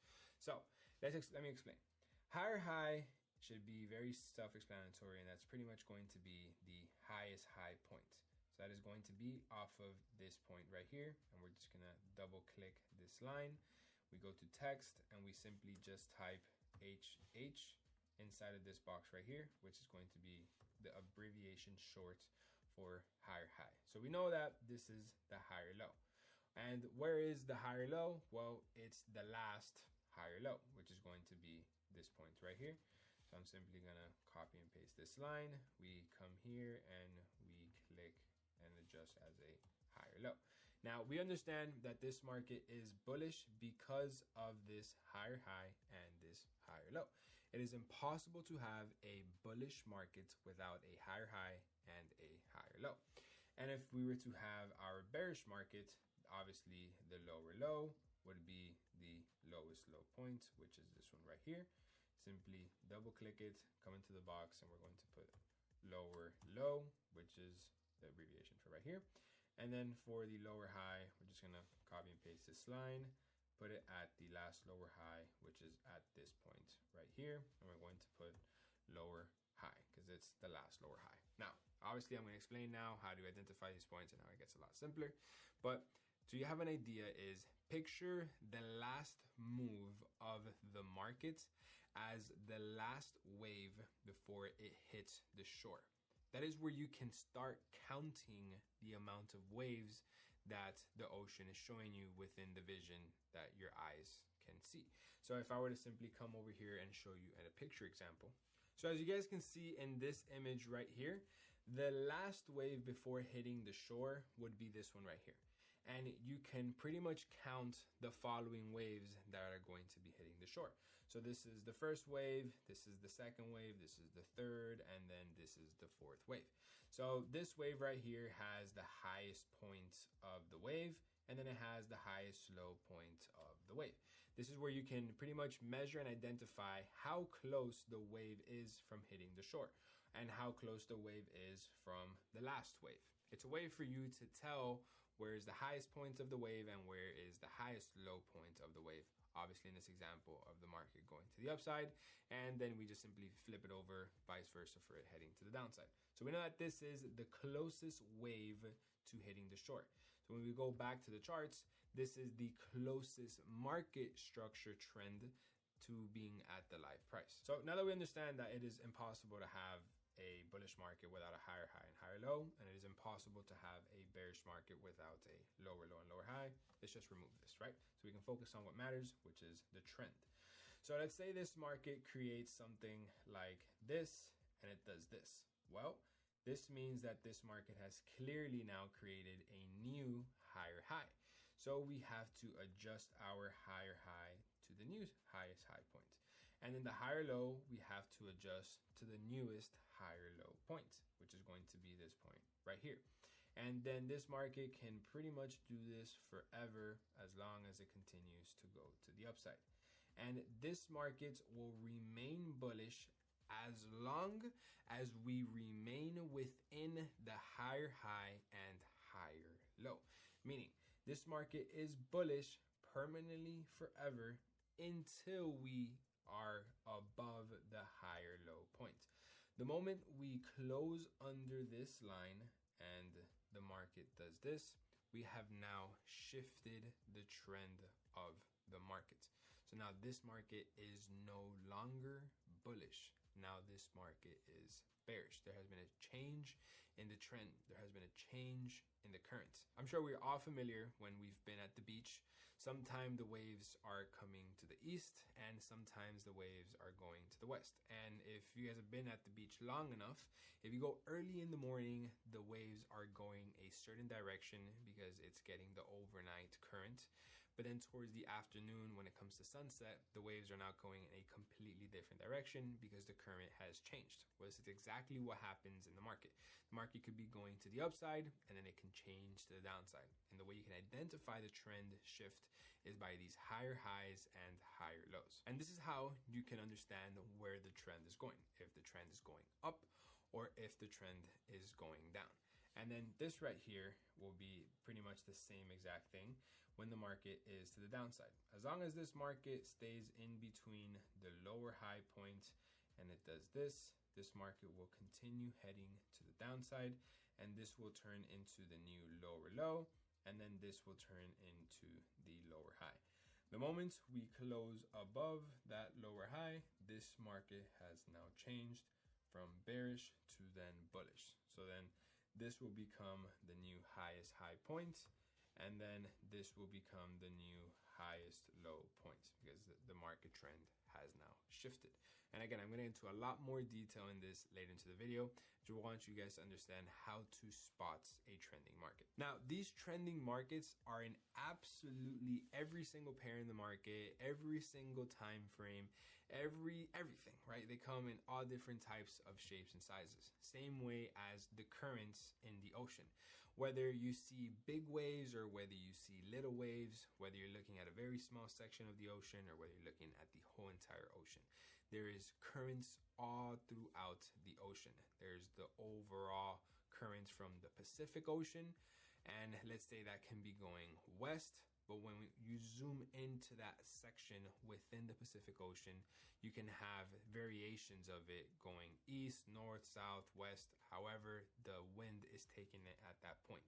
So it just depends on what section you're looking at that will identify what way the current is looking. And to explain this now in the trading market, a currency pair Euro USD, which is like the Pacific Ocean, depending on the time frame you look at it, the trend can be going north, south, east, or west, or it could be going bullish or bearish, right? There's no north, south, east, or west in trading. It's only going to go up or it's only going to go down. So it's actually a lot easier to identify if a pair is going up or down than seeing if the ocean, what way the current is taking it. So now the trend itself is actually consisted of something called market structure. Now, market structure is pretty much like the crevices of the actual wave. So if we go back to the image over here, you can see that this wave is built because of these crevices and these bubbles and what creates the wave, which is the details of it. Well, it's the exact same thing when it comes to the actual trend of the market. The market is built off of details, and those details are called market structure. And market structure is what we will be trading. And what you're currently looking at is market structure. And market structure is every single point that looks like an elbow, that looks like a triangle, looks like a pointy thing, however you want to identify it. Every single point that looks like this is consisted of market structure. And as you can tell, the market is heading to the upside or heading to the downside because of these market structure points. This is where it identifies where the market has had a rejection from that point, whether it's to the upside or whether it's to the downside. Let's say this market right here decides to then do this. That has now created a market structure point. This, as of right now, is not a market structure point. Why? Because it has not created the actual market structure point. This right here can simply continue heading to the downside, and then from here, it decides to then do this. Well, now this is a market structure point. Not these points in the middle where there is no elbows, where there's no triangles, where there's no pointy sections. That is not market structure. That is just price action. Price action is just the price going up or price going down. Now, when price goes up and when price goes down, it leaves a trail. And that trail is consisted of market structure. And every single point the market has a reversal point is a market structure point. Same thing from here when we are headed to the downside. Every single one of these points are going to be market structure. not this zone right here in between. This is not market structure. This is not market structure. This is not market structure. This is not market structure. This is not market structure. Market structure are these pointy elbows that the market has had a reversal, indicating that it is going to continue to the downside or continue to the upside. It's wherever the market has had a reaction from. Is going to be very, very key because we're going to be entering trades off of market structure. So if you're tired of me saying market structure, just hit the subscribe button, because I think I said it 100 times. And the reason why I said market structure point so many times is because it's going to lead us to our next point, which is going to be support and resistance. So now remember, support and resistance, if you were to think about it, having nothing to do with trading, what does that mean? Well, if I were to want to push off of this table, I'm using this table as support to then go to the upside. If I want to pull myself down, I will use the bottom of the table as a resistance area to then push myself down. So you are using support to push yourself up, and you're using resistance to push yourself down. Well, this is exactly what the market does. The market uses support points to bounce and head to the upside, and then it uses resistance points to reject and then head to the downside. If you're buying, you're using supports. If you're selling, you are using resistance. Resistance is to go down, support is to go up. If you're going up, you're buying. If you're going down, you're selling. And this is very simple because an area of support can be used as resistance, and an area of resistance can be used as support, just as how I use this table.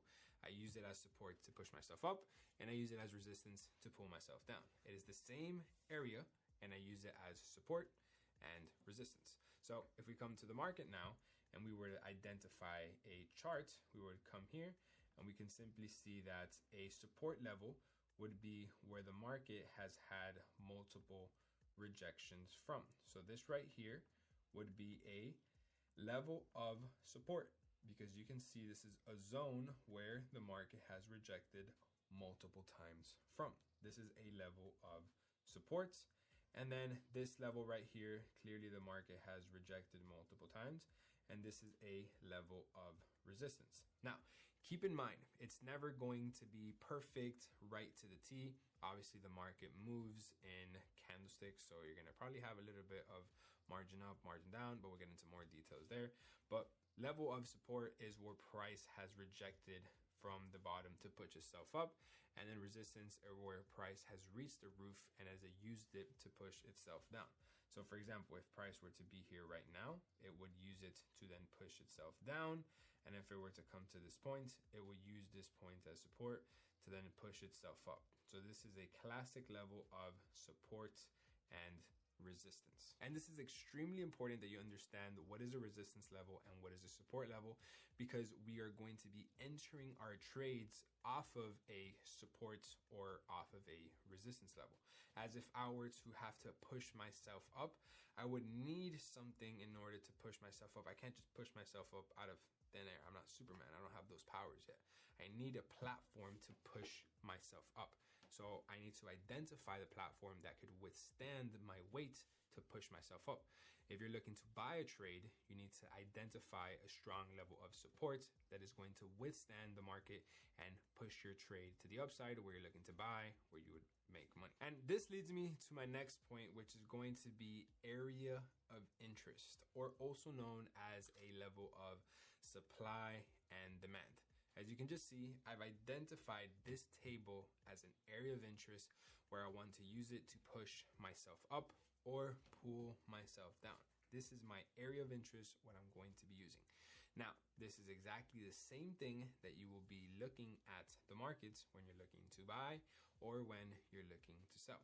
An area of interest is an area that you want to identify strongly to go up or strongly to go down. So if I were to show you right here when we come back to the charts, you can see that if I were to be having this spot right here, price having a pullback, I would identify this as an area of interest, because every single time we come to the zone, we are rejecting and we're going to the upside. So I would place a buy here. And if the next time we come to this point right here, I would use this as an area of interest because we have clearly rejected it multiple times where I'd be interested in selling it to the downside. Now, the only way you can identify an area of interest is if you have a minimum of 3 market structure rejections. So this right here is a perfect example of an area of interest because we have more than 3 market structure rejections. As you can see, this right here is a market structure. This right here is a market structure. And then this right here is a market structure. So if we were to come back into this point, this is a valid area of interest.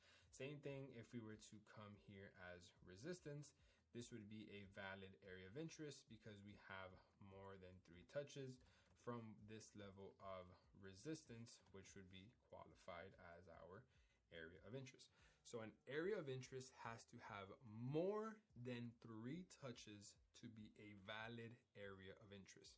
A minimum of 3, anything above 3 is obviously better. The more, the better, because it means that it is more respected. So when you're going to use this as an area of interest, it's going to work to your advantage a lot better. So you want to make sure that you're using the current price as an area of interest. So for example, let's say if you were to have the chart like this, and if you were to only have these 2 and you would not have this and you wouldn't have any of these, you cannot use this as an area of interest because it only has 2 touches. It does not have 3 touches. This is a touch as a support level. But since you are at a resistance level, you're interested in selling. So you need 3 touches of the resistance level to then enter the trade. You can't use a level of support to add as 3 touches. That simply just makes no sense. You want to make sure you have 3 touches of the resistance level in order to take the trade. If you don't have 3 rejections previously, you simply don't have a valid area of interest. Even where price is right now is not considered a rejection because we don't know if this has rejected it. We're looking to enter the trade before it does. So if this were to do this, this is a valid area of interest now because this is the 3rd tap. So this is what an area of interest / supply and demand consists of. It consists of an area that has more than 3 touches of market structure. Next is going to be round psychological level. So make sure you guys pay attention because this is actually the easiest one and it's the most straight to the point one. When you think round psychological level, the first thing that should come up is a round number. So every round number is going to be every 100, 200, 300, 400, 500, 600. It's every round number to every 100th. So this is exactly what we look for in the charts because the markets have reactions from these round psychological levels. Think about it. Let's say you were to be an institutional bank where you are moving trillions of dollars every single day. Do you think that you would decide to liquidate your positions at a random price point on the chart? Let's say 1.5321. No, that's not ideal. You want to liquidate your positions at a round psychological level. So all your positions are closed equally and you have everything organized. So you would close your position at 1.5 thousand. That is a round psychological level. Or you would close it at 1.5500. Something that is a round level and that all the positions can get liquidated at the same exact points, and you can keep it on your books and you don't have just a random number out there on the charts. So round psychological level on the charts are actually very easy to identify. All you have to do is get your horizontal line and you can simply just throw it wherever in the chart.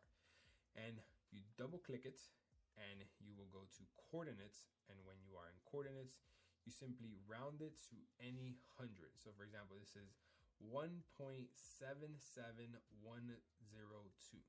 You want to round this off to 1.77100.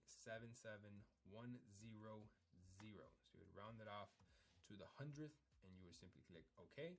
And you can see how now it pops up on your chart as an identified round psychological level.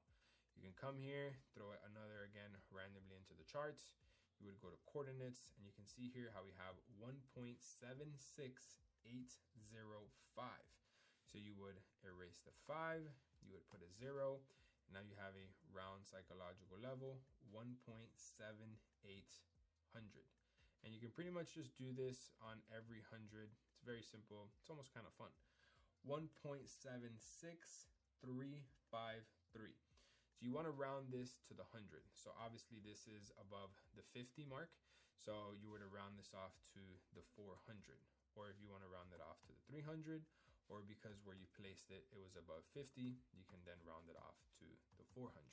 The point is that you need to have it closed at a round psychological level. It is every round number. You don't want to have a bunch of random numbers. You want to keep everything very clean, very straight to the point. So now that we understand round psychological level, the next subject is going to be the Japanese candlesticks. So Japanese candlesticks is what we have been looking at in the charts.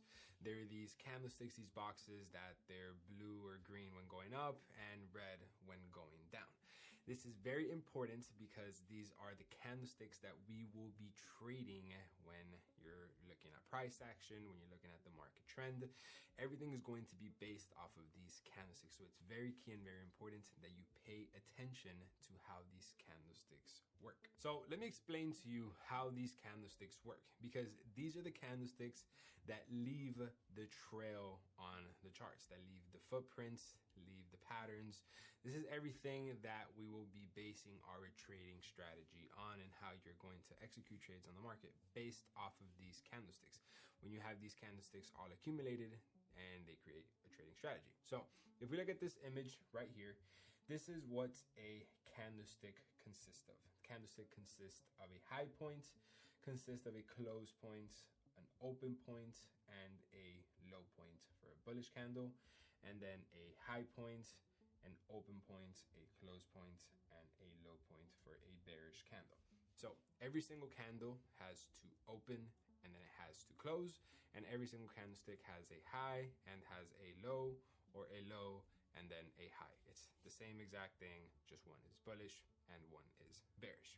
So as you guys can see right here, this green box is called the actual candlestick. This is where price opened, and this is where price closed. Now this can be the 1 hour, the daily, the weekly. This candlestick that we're looking at can be in absolutely any time frame, because every single candlestick is the same. The only thing that changes is the actual time frame, but what the candlestick consists of is the same for every single different time frame, and we just discussed the time frames earlier in this video. So this high price is the trail of where price was. So this candlestick, well, this box was actually up here at one point, and then price was pulled back, and that wick is the trail of where the price was. So this is where price had pushed up to, and then price came back and it closed at this point. So as well, from this point, when price opened, price actually pushed to the downside, but then the buyers came into the market and then pushed the price to the upside. But this is where the price closed, leaving a wick on the bottom and a wick on the top. The wick is pretty much a different term as used for trail, because let's say that I were to be at the beach and I were to get a stick and I simply move the stick up on the sand and then I move it down.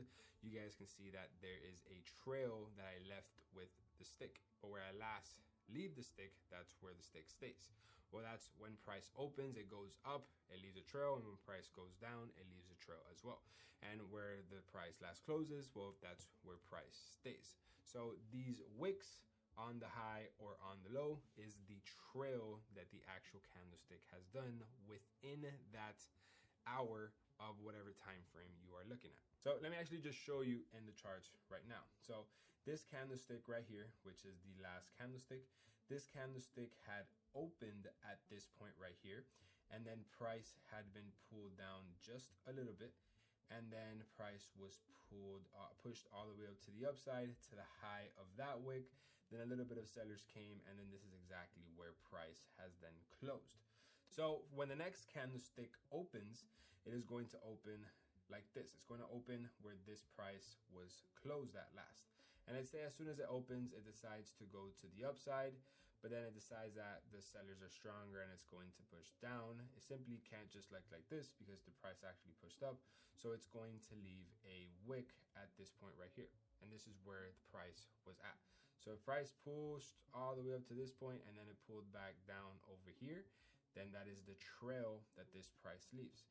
And if this keeps pushing down to, let's say, this point, and this is the lowest point this candlestick made, but then it decided to pull all the way back up to here, well, it's going to leave a trail, which is the wick, that the price made it to that low point when it was fluctuating. So this candlestick would have done all of this within the daily time frame, meaning it decided to move up all the way to this point, low all the way to this point, and then close at this point within 24 hours of this candlestick. And then let's say the next one, it opens where this one closed. So if this one closed at this point, then the next one will open here, and let's say it goes a little bit to the upside. So then this would be the highest point it was. And then let's say it just decides to push down, it will leave a little tail right here. And then we will continue to then head to the downside. And let's say it goes all the way up to this low point, and it decides to have a little bit of a pullback to, let's say, that point right there. Well, then this would only have a wick this size, like right there.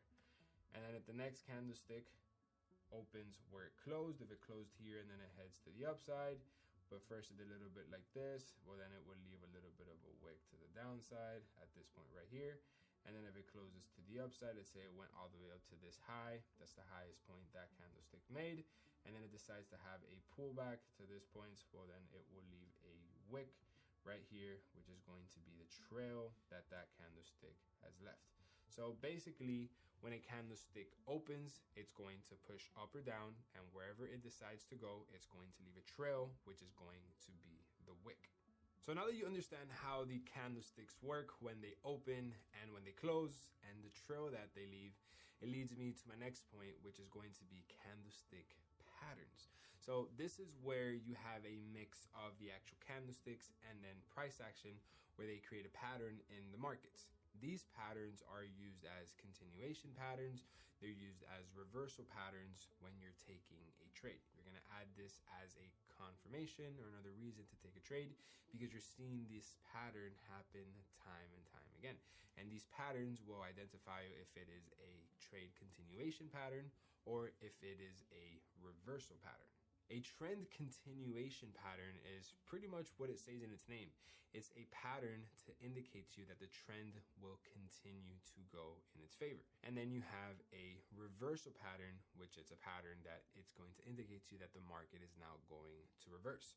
Whether you have a market at a high that is going to indicate to you that now the market is going to reverse to the downside, or a pattern at the bottom that it is going to indicate to you that the market is going to now reverse to the upside. Or if you have a trend continuation pattern, it's a pattern that if the trend is going up, it's a pattern that will indicate to you that it will continue to going up.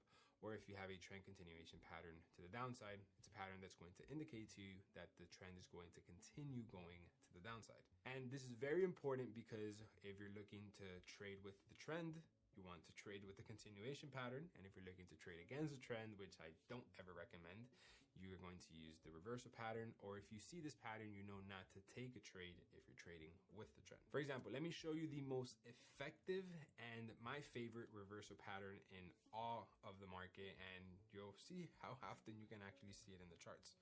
And it is going to be the head and shoulders pattern. So as you guys can see right here, this pretty much looks like a head and shoulders or three-peak mountain, whatever you want to call it. The actual proper terminology is head and shoulders.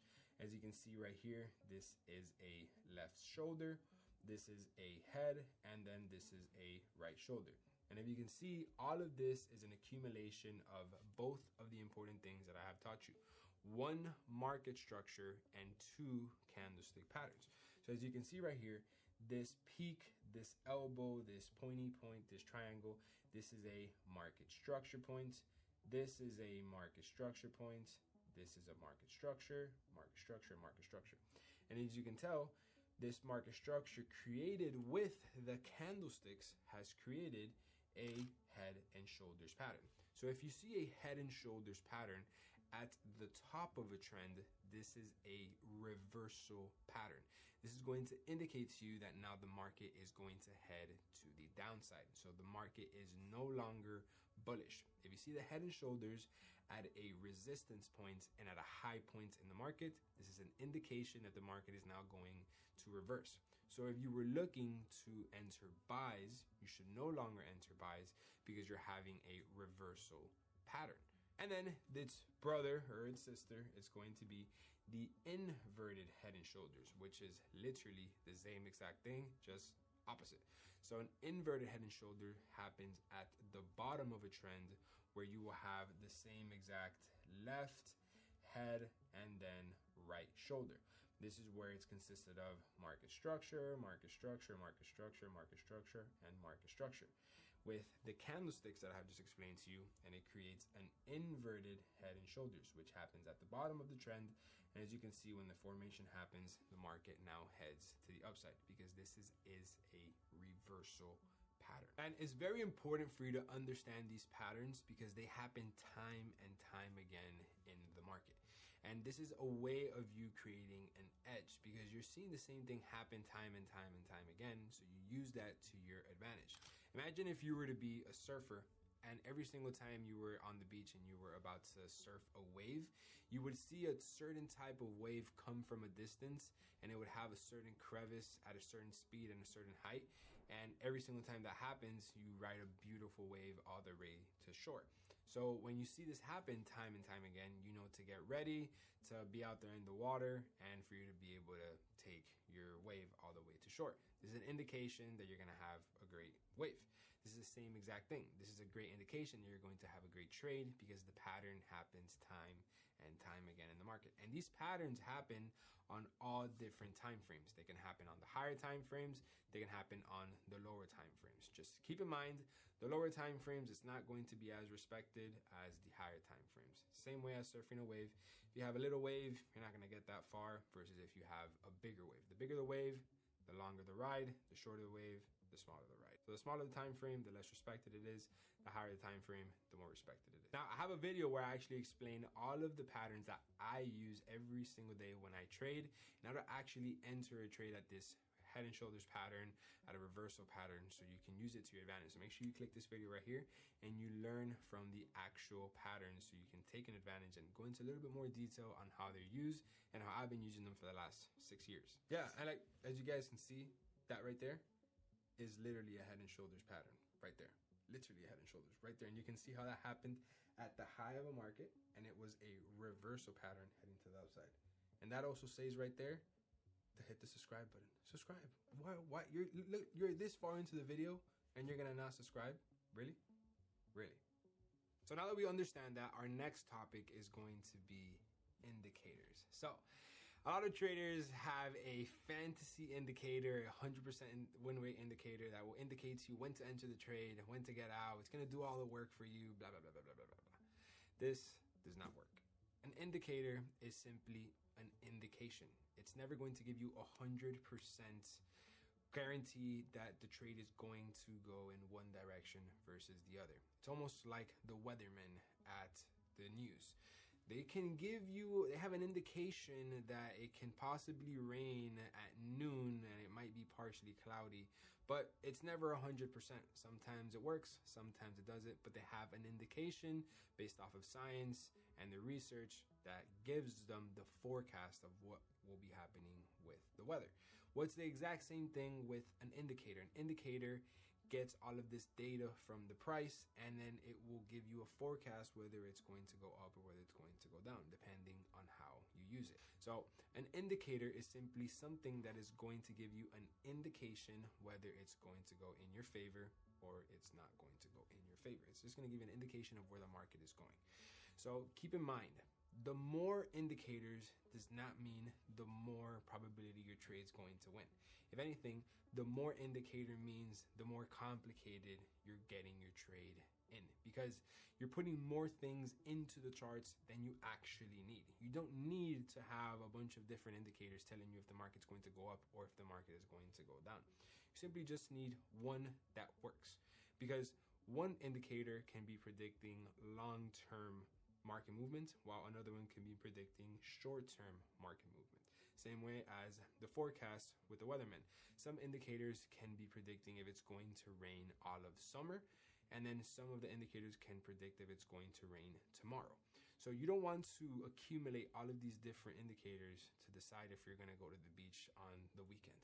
You want to make sure that you're focusing on what matters, and it's what's happening right now. So getting over here to the charts, and these are the most standard indicators. So an indicator, when you see it on the charts, it's basically a dynamic level of support and resistance that the market creates based off of the market movement. It's going to be moving with the market simultaneously when it's going up, and it's going to move simultaneously when the market is going down. Wherever the market goes, this will simply follow it with a space in between, because it's going to give you an indication if it's going to continue going down or if it's going to continue going up. A lot of traders use the indicator whenever it's above to buy or whenever it's under to sell, but it's not that easy. It actually goes into a lot more detail than that. So as you guys can see in this image right here, this is how you don't want to look when you're trading indicators. People go absolutely nuts thinking the more indicators that they have, the more money they're going to make. And as you can see right here, you can't even see the actual price. You can't see the candlesticks. You can't see anything because you have so many indicators in between price that you can't even focus on what's going on. So you do not want to have your chart full of all these indicators. And now, I can go on for hours about indicators and how all of them work. But the reality of the situation is that they all do the same thing. They just give you an indication if it's going to go up or go down. Now, there's no holy grail of indicator that works. There's only one that I have tested, and I've tested thousands of these. There's only one that works. Everything that you see with these other indicators, they will probably have the same exact win rate or loss rate, or they give you the same exact edge, but they're just so much more complicated to learn, and they are simply waste of time. I wish that I would have learned this at the beginning, because I would have saved myself endless hours of applying these indicators, back testing, live testing, when it did absolutely nothing. Because literally this is like having the Forex Factory that will indicate to you the news. You can read as many news as you want.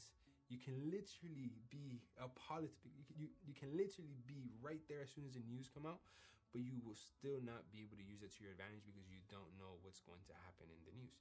It's the same exact thing with this. You can have as many indicators, the best one, but it simply will never give you exactly what you need. The simpler, the better. Now, many of these indicators can be like EMA, which is short for exponential moving average. It's just a moving average that goes exponentially with the price. It's very self-explanatory. Next is the RSI. So RSI will indicate to you when the market is overbought or when the market is oversold, basically indicating to you that if the market is oversold, it's a great time to buy, or if the market is overbought, it's a great time to then sell, because its price is too high or price is too low, which we all know that the market can never be too high and it can never be too low. So the RSI indicates to you that it's too high or that it's too low. Obviously that doesn't work well.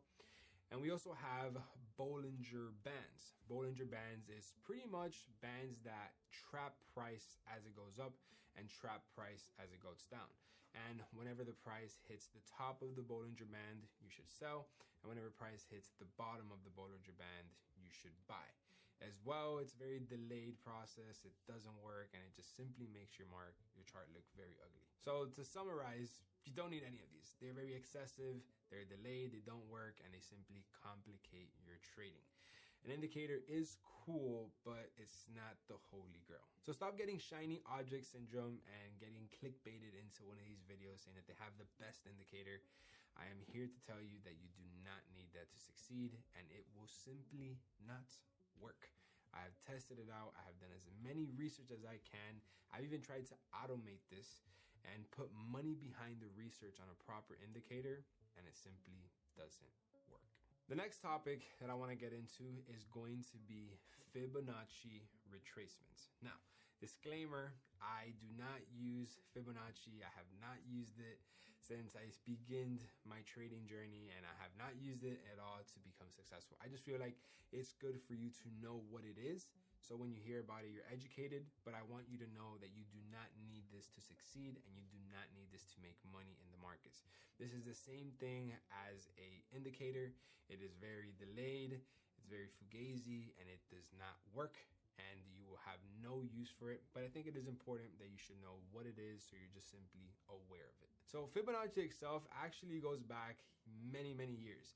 And it is a mathematical equation where it's a sequence of multiple numbers getting added up, where you can pretty much predict certain movements in the future.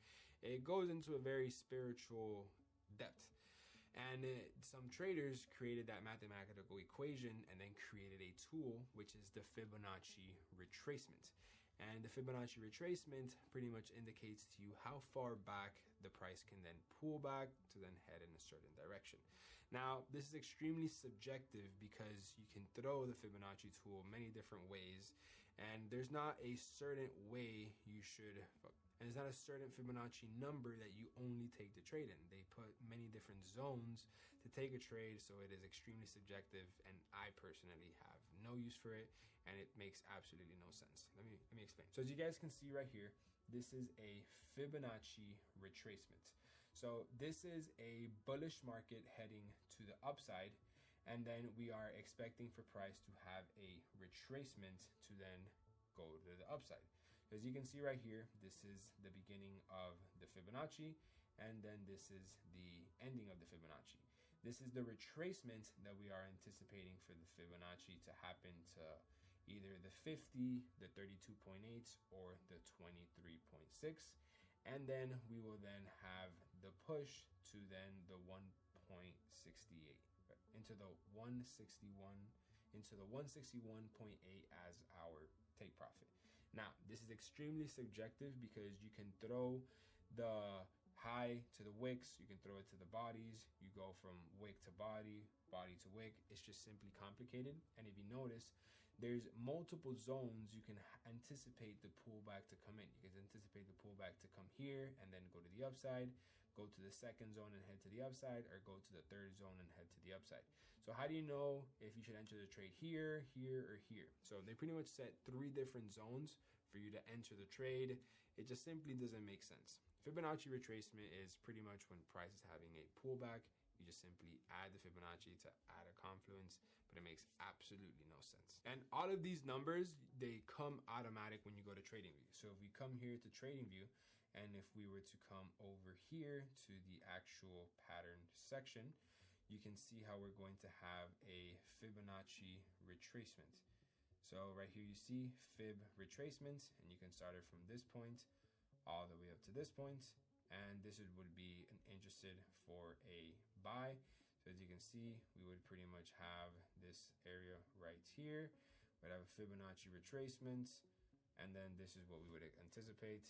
Simply makes absolutely no sense, and there would be absolutely no use for this ever. If I were to show you an example of how they use the Fibonacci, they would simply grab this tool, and I almost have like cringing like using this right now because I haven't used this in so many years, but I'm just literally doing this for you guys so you guys can understand. So they would throw it from the wick point right here, and then they would drag it all the way up to the high of this wick right here. I'm just going to move it to the right so you can see the numbers.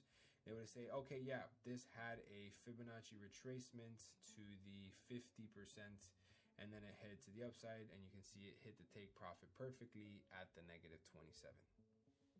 Makes absolutely no sense in my opinion. Like I can't believe I just did that. That goes against my whole trading philosophy. I do not watch this back. I hate this that I'm explaining this. I'm just doing it for you guys so you guys are educated and you guys don't waste any time. I wasted a whole year and a half trying to figure out how I was going to become a mathematical genius using this. It did nothing for me. And what I just showed you guys was a winning example. Everything will work with a winning example. I can show you all the EMAs that work after it already happened, but in real life trading, this doesn't work. Now moving on to the next topic, and that is going to be back testing. So back testing is very commonly used as beginner traders because you want to back test that your strategy or your theory works. It's pretty much a freebie to see if you can make money with this in the future. So you're using the previous price data to see if you can make money with the future price data based off of what you back tested in the past. And this is because history tends to repeat itself very often in trading. And not only in trading, but pretty much in life as a whole. Like we back test every single day without even noticing. As simple as when we go through traffic every single day. if we know yesterday there's a certain section when you're going to work or when you're going home that the road is closed, well, you back tested that yesterday, so now when you're going to do it in the future, you're going to go around that area to somewhere else. For example, it's when you want to go somewhere and it's traffic hour. You know not to go somewhere at a certain time, or you simply can't go somewhere at a certain time because there's traffic. How do you know there's traffic? Because you've back tested it, you've gone through the live market, you've been through the traffic. So you know that if you want to go somewhere when it's rush hour, it's going to take you a really long time and it's going to be a waste of time. So what do? You set yourself up for success by knowing when the traffic is going to happen. You then only go do things when there is no traffic. So the same thing happens in backtesting the trades.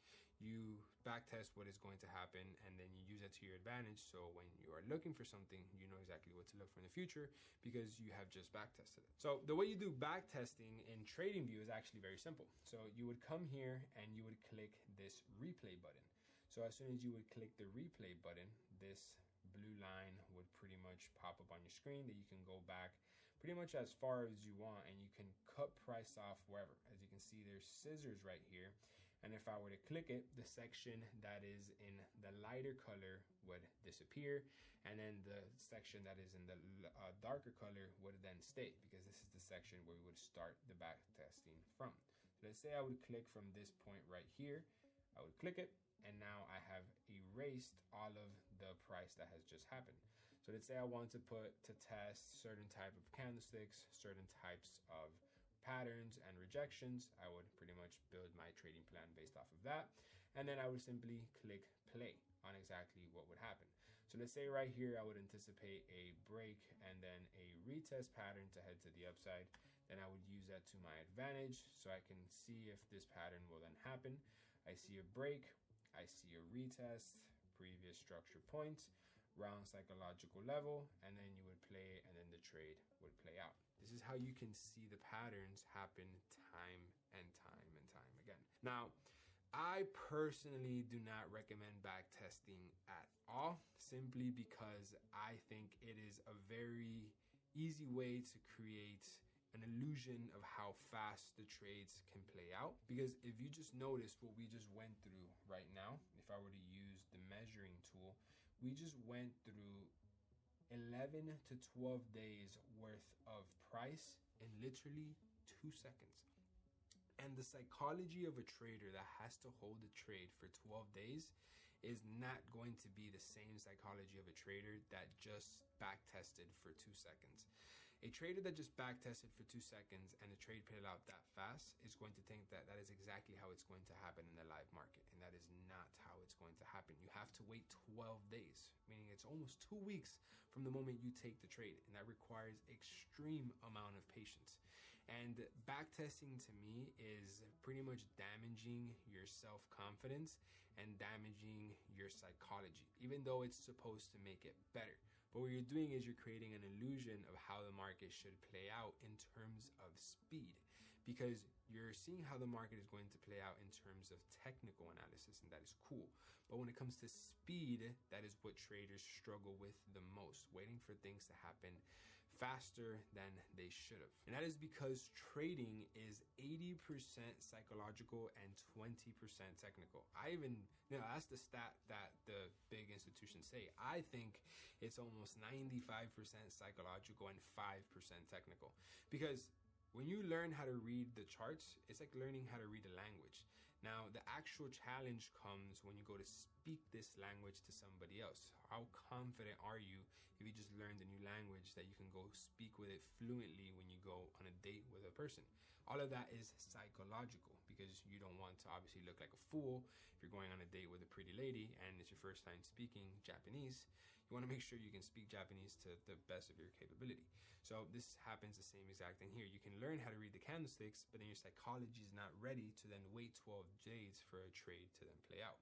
If you're a beginner trader, this won't make sense just yet, but as you continue your path as a trader, you're going to remember this that I'm telling you right now.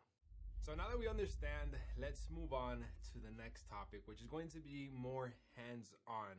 It's going to be the section that I want to call how to actually take a trade, or the principles that you need to know and understand to to actually take a trade in the markets when you're trading any single pair. So there's multiple things that you need to know before entering a trade and even realizing, is it time to enter a trade? Where are we? What's going on, right? So the first things first that you need to know is how to measure your trade. And measuring a trade is measured by pips. So I'm sure you've heard me say this word, many times throughout this whole video, and you're probably wondering, what the hell is this word pip? And for some reason, a lot of traders just get confused at this word pip, right? It sounds like it's something small, and it actually is. Pip is the points in percentage on how you are going to measure the currency pair when it goes up or when it goes down.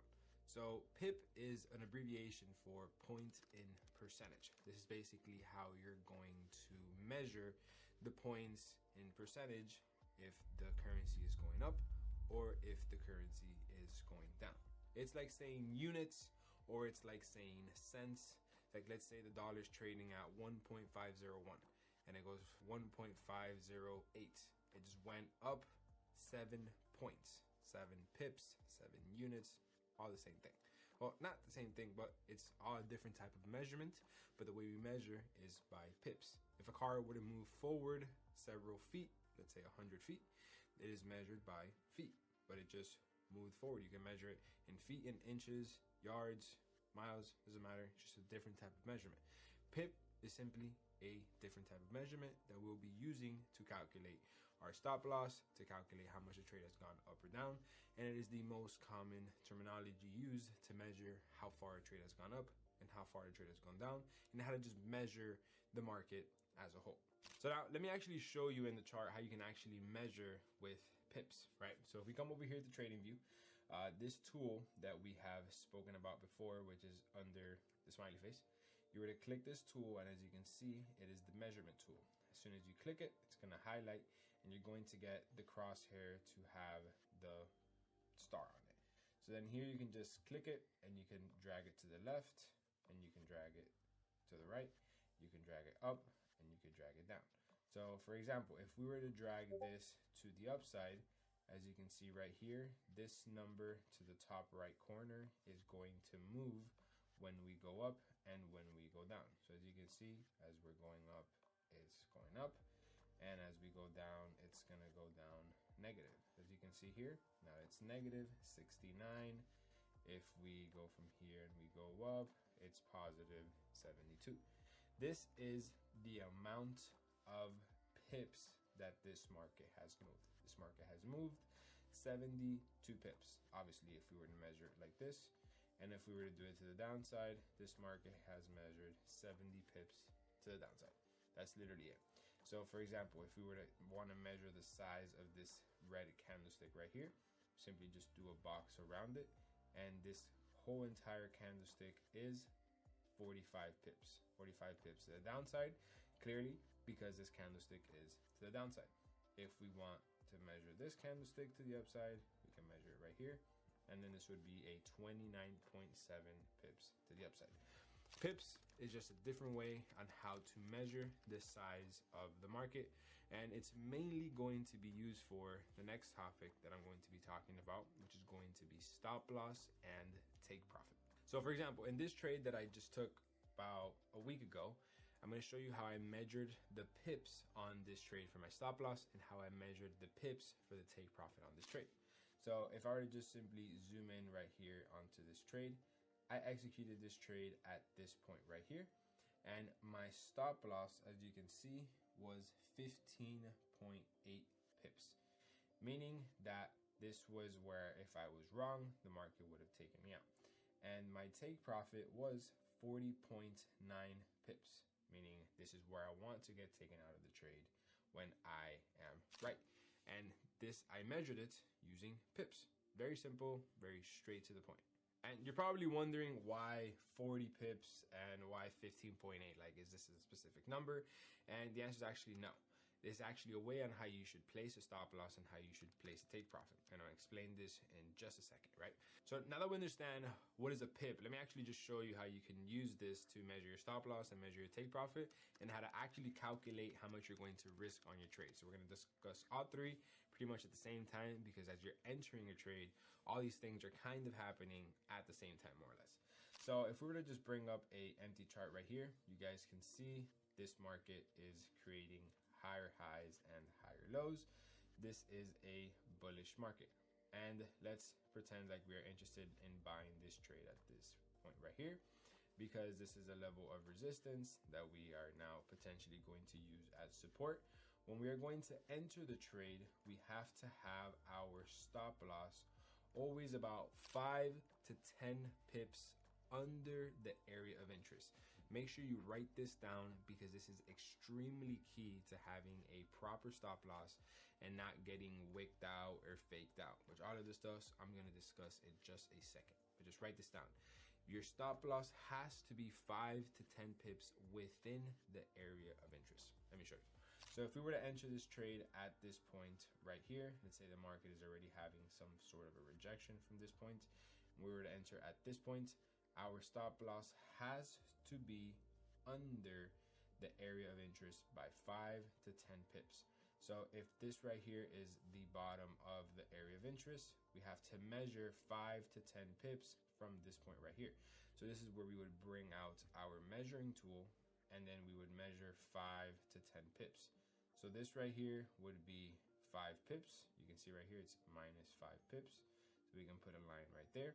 And then if we were to measure 10 pips, it would be right around this point right here. This would be our 10 pips point.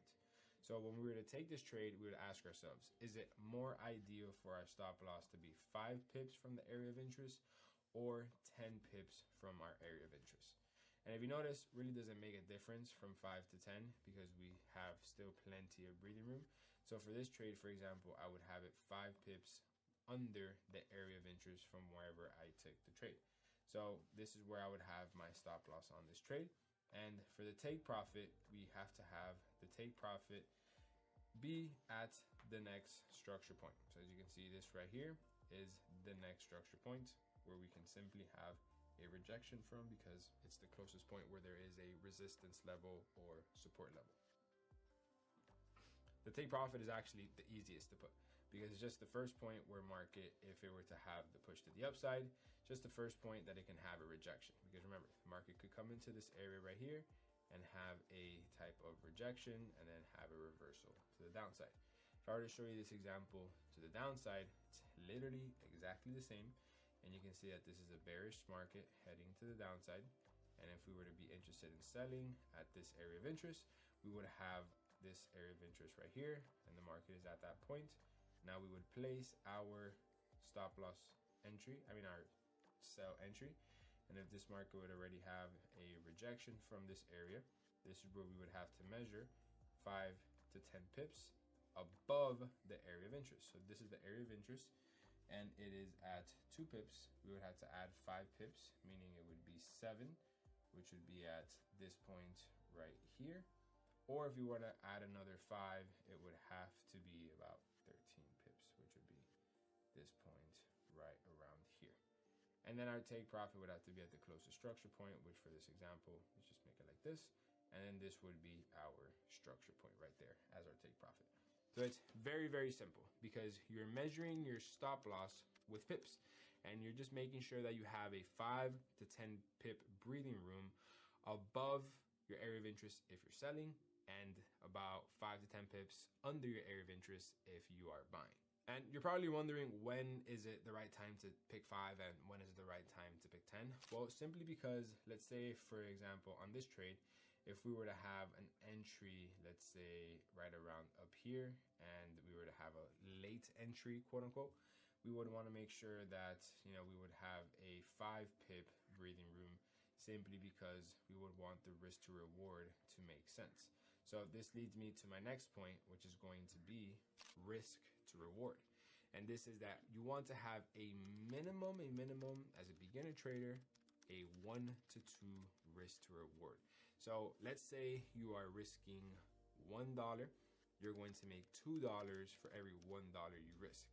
Because if out of 10 trades you lose half of them, literally you are profitable with these 5 winning trades.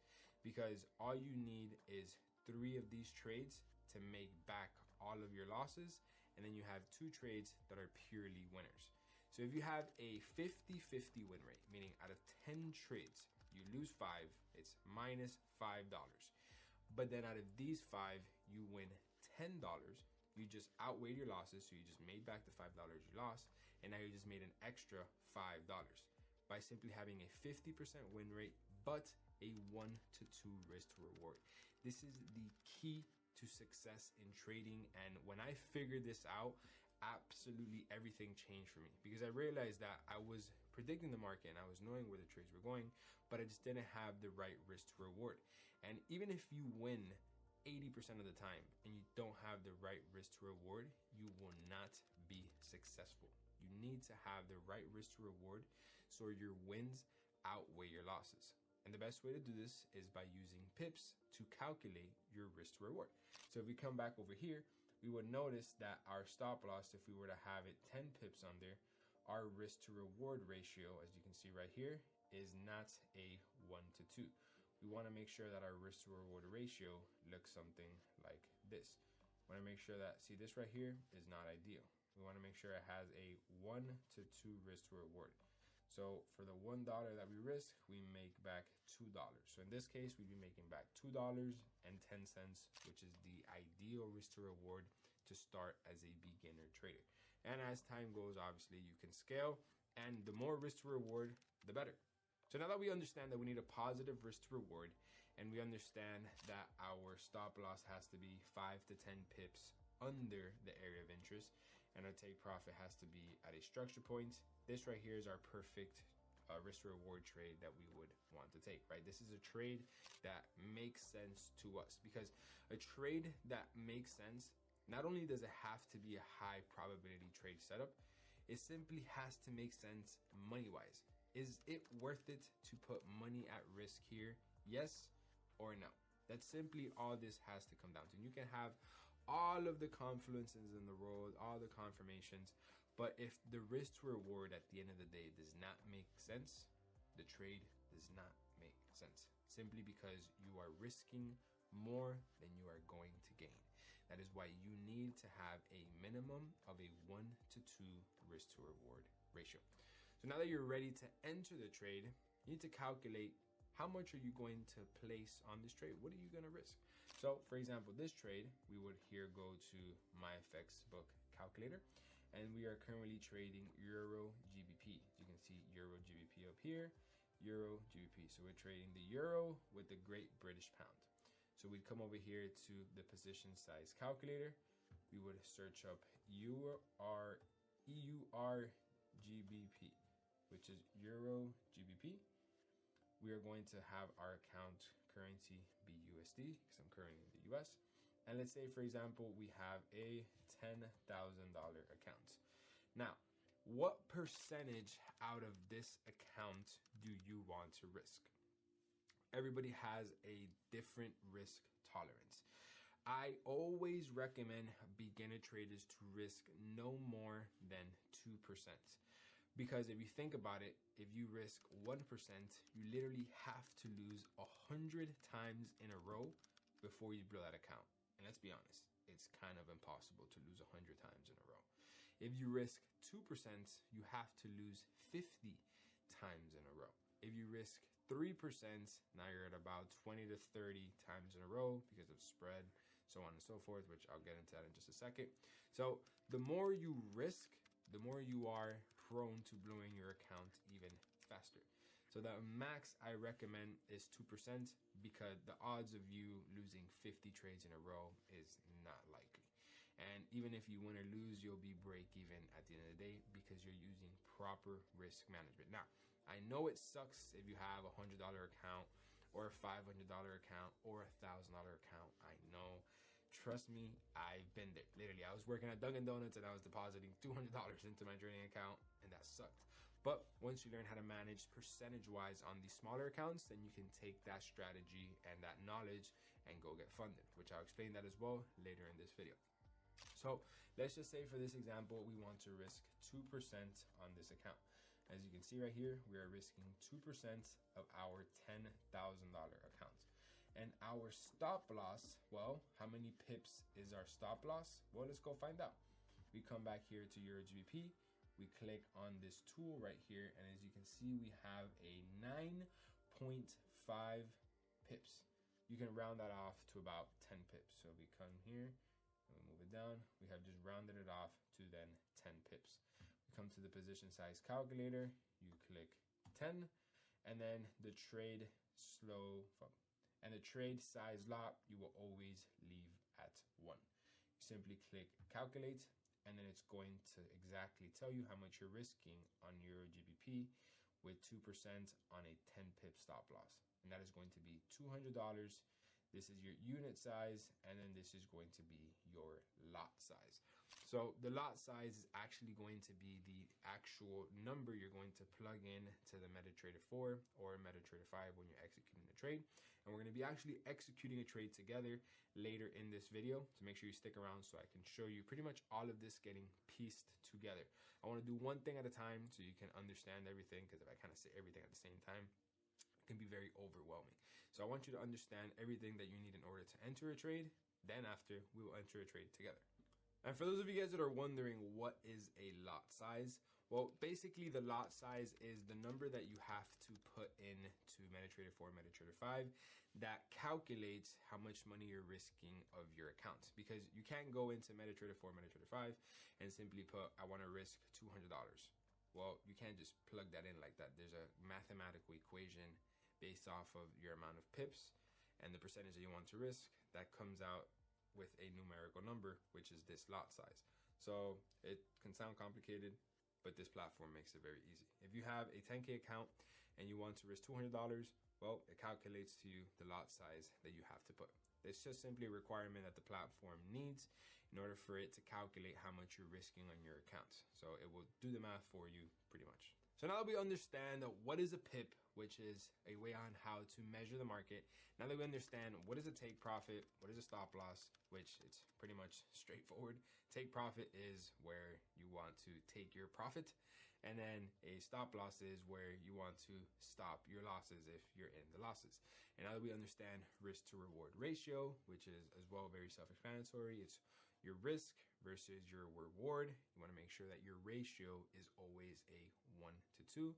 Now, let's talk about what are the proper time frames that you should be doing this on, right? Which is also called top-down analysis. So let me explain. So the market is done with a top-down analysis, meaning you start from the top and then you make your way down. This is where you're going to go from the higher time frames to the lower time frames to do your analysis. It's called top-down analysis.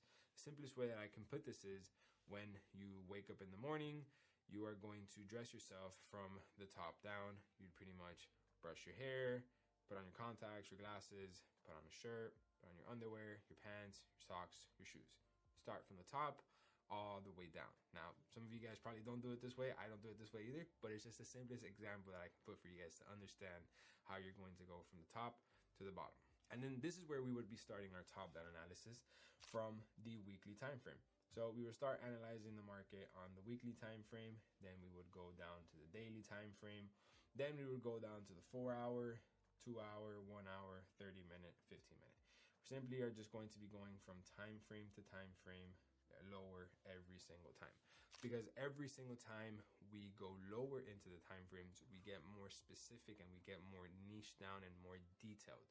Picture it almost as if you were to be looking through a telescope, and every single time you zoom in, you're seeing more details on whatever insects or whatever micro that you're looking at through the telescope. The more zoomed in you get, the more details you see on it. Well, it's the exact same thing in the markets. The lower time frame you go, the more details you see on what the market is doing. So when you're looking through this telescope to your insects or the micros that you're looking at, You want to base your analysis and you want to base your research on this insect or this micro that you are currently inspecting.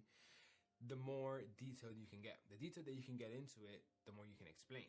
So if you were to go to the lowest telescope, meaning that you can see the most detail in it, you can tell whether it's alive, you can tell how many organisms are inside of it, blah, blah, blah, blah, blah. Now, that would pretty much confirm what you're looking at, and you can write it down and you can use that for your research. Well, this would be the exact same thing. Well, confirm your research, and this would let you know what to categorize this insect or this micro as. Well, it's the exact same thing in the markets. The lower time frame you go, the more detailed you're going to get, the more you can identify your entry signal and what you are looking for in order to actually execute into this trade. And you can categorize it as a great trade, or you can categorize it as a bad trade. But you know this because you are looking down the time frames and you're looking at the best ones. And then that leads me to the next point, which is going to be the famous entry signal, which is going to be, what is the confirmation that I need in order to enter this trade? And this is actually probably the simplest thing for me to explain, and it will have the most effect out of everything. That is going to be, I look for one confirmation to enter every single trade. So if you were to be looking through the telescope at this micro insect, you would be looking for one thing in order to be able to categorize it as a insect, or categorize it as a fungus, or categorize it as a virus. You need one thing to confirm to you what category you would simply put it in. Well, when I'm looking through the top-down analysis, which is our version of the telescope, I'm simply looking for one thing to execute on this trade on whichever time frame it looks the best. And that is going to be a bullish engulfing candlestick if we're buying, and a bearish engulfing candlestick if we are selling. So a bullish engulfing candlestick is very self-explanatory. It's a candlestick that engulfs the previous candlestick, so it's one candle eating the last one when you're going up. And then when we're looking to sell, a bearish engulfing candlestick, which is one candle eating the last candle, but now obviously headed to the downside. Now, this is the most effective and the most strongest confirmation that I have pretty much seen and tested for the last 6 or 7 years, and what it has given me 99.99% of my success. Not only because I used it to enter a trade, but because I avoided entering trades that did not have this confirmation. And this is huge, because imagine you zooming in through your telescope and trying to identify where this insect, this micro, is a virus or is a fungus or is an insect, but you don't have the confirmation to do it. You don't have your entry signal. You can't categorize it into something if you don't have that confirmation. So that saves you time wasting putting it into the wrong section. You just simply categorize it as unidentifiable. Well, same thing with trading, but you don't categorize it as unidentifiable. You just categorize it as not a valid trade.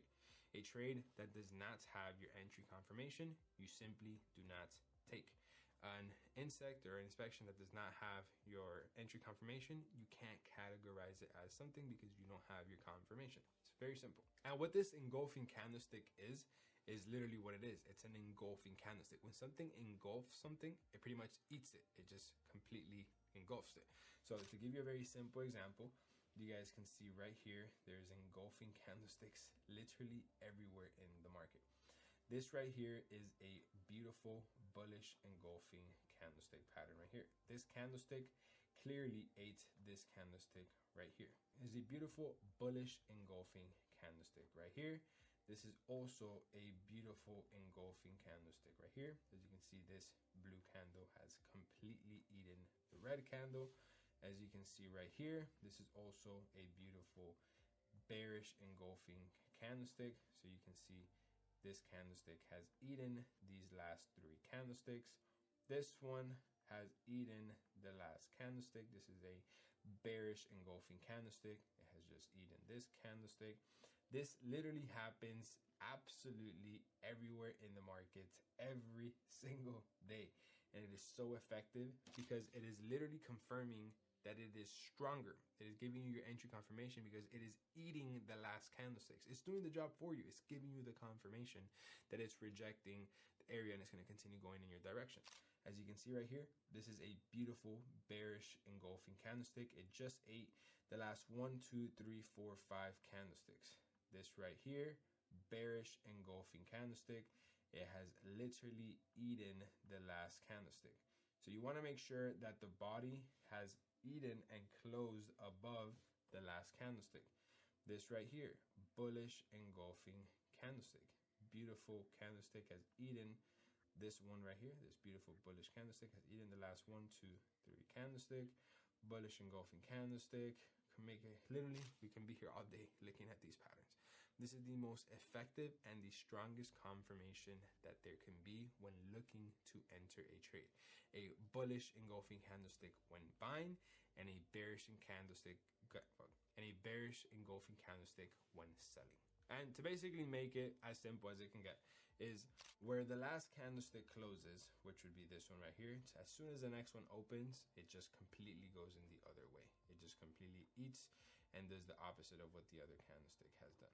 As you can see right here, this candlestick closed, this one opened, boom, and it engulfed and it eaten the last 2 candlesticks. Very simple. So as soon as you have your bullish engulfing candlestick if you're looking to buy, or your bearish engulfing candlestick if you're looking to sell, right before you click that buy button or right before you click that sell button, you have to take one thing into consideration. The last thing, and that is going to be spread.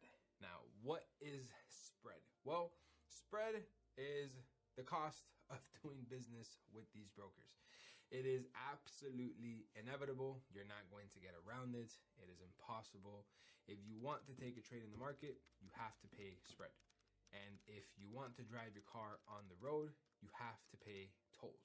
Tolls are when you go on the highway, you have to pay the $1, the $2 to go through the highway and use the advantage so you don't have to go through the streets and take the red lights and the stop sign and all that stuff. It pretty much expedites your journey to wherever it is that you're going to go, whether you're going to the beach, the gym, you want to take the highway, you got to pay the price. You want to enter a trade through a broker, you got to pay the price. Now, the only difference in between the tolls on the highway and the spread in the markets is that the spreads in the markets, they fluctuate. They can be really, really expensive, or they can be really, really cheap to almost even free. Now, this is all based off of what time we're executing this trade, and I'm going to explain in just a second. The tolls on the highway don't change the prices because it's just a standard thing. You pass through the toll point, they're going to charge you $1, $2, whatever it is that they charge, whether there's a lot of people or whether there is a little bit of people. Whether it's traffic hour, no traffic hour, they're going to charge you the same fee every single time. This never changes. Now, in the market, it changes based off of how many people are executing the market at that time. The more people are in the market, the less fee they're going to charge. The less people in the market, the more fee they're going to charge. Now, think of it as a very simple way. The more people that are in the market means the lower they can use, the lower that they can have the spread because there's more money being moved. So they're making their money on volume and not a little bit amount of people. But if there's a little bit amount of people, they have to make their money by charging more. It's very simple. So if you're going to enter a trade and you have a high spread, just take that into consideration. You know, spreads sometimes they can cost $5, $10, 20, simply depends how much you're going to risk.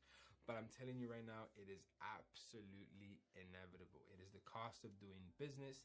You have to pay it if you want your trade to get executed into the market immediately through a broker. And honestly, we're retail traders, we kind of don't have a choice.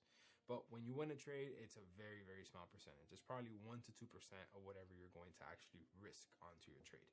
And you'll notice that as soon as you enter the trade, you're automatically negative. That is because the broker is going to charge you that fee, that spread fee, as soon as they enter the trade. They don't care if you win or lose. They already got their fee because they already executed your trade into the market. So you don't have to pay it, you can't choose when to pay it because you're going to automatically pay it right at the beginning. And there's nothing that you can do about it. You just simply have to be on the lookout and make sure that when you're entering the trade, your spreads are lower than higher. And this is going to be a major key because I've personally not taken trades because of how high the spread is. And you're probably wondering why. Well, think about it. Let's say I am setting myself up to risk $100 on a trade to win $200. But the spread is $100 to enter the trade. Well, I'm not going to enter the trade because automatically as soon as I enter, I'm going to lose $100 on the fee no matter what. And then if I were to lose the trade, I would lose another $100. So I'm losing more than I anticipated. But if I were to win the trade, I would only make $100 because they already took $100 out of the spread. And this usually happens in sessions when there is nobody in the market and they simply have to charge you a lot to execute these trades into the market. But honestly, this pretty much is not going to happen to you because you're only going to focus on taking trades at the right session. And that leads me to this next point, which is going to be what are the right trading sessions in the market? And let me tell you, this is major key because it pretty much comes down to wherever you are in the world watching this video. Trading sessions are different for everybody because the trading sessions will always happen at the same time, but depends where you are in the world with your time zone, how is that going to affect you? And I'll explain right now. So these are going to be the 4 trading sessions in the market of the currencies, right? So it consists of Sydney, Tokyo, London, and New York. And out of these 4 sessions, only 2 of them are going to be the ones that you will only be executing trades in, because if not, the spread will simply eat you up. So if you come to here to the market, you guys can see that Sydney and Tokyo will be happening at these times GMT. So you have to make sure you calculate this based off of where you are in the world. Then you have London session and then New York session. As you can see right here, this is the main trading session. You want to enter either at the beginning or during London session so the trades can push throughout all of London and all of New York and continue with the momentum, because Sydney and Tokyo have absolutely no volume in those sessions. Why? Because the big banks are closed and there's no money being moved here. Doesn't matter what currency pair it is. Now, this is going to be a very blurry picture, but I'm just going to show you the example of where there is more volume and where there is less volume. So clearly you can see these zones right here that are dark green are going to be where the majority of the volume will be in. And then the areas where it's light green or almost white, there's absolutely no volume. There's nothing you should be doing in these zones because there is no money being moved. Spread is very high and the market itself simply won't be moving that much because there's no volume, there's no momentum. Volume also equals market momentum, trading session, so on and so forth. There's just no movement in the market. So these sessions right here, Sydney session and Tokyo section, are very low volume. It's very expensive to trade in these sessions, and on top of that, there's no market volume, so there's no market movements happening at that time. The market moves with volume, so you want to trade at sessions where there's a lot more volume. As you can see right here, it's the beginning of London session, and you can see right here when New York and London session overlap, there's this massive chaos that happens because there's a lot of volume. This is where you have the big swings up or the big swings down. And then pretty much after London session and New York session overlap ends, pretty much starts to die down and slow down then. So you should only be looking to enter trades in between the beginning of London and the ending of London session, kind of where it also meets the middle of New York session.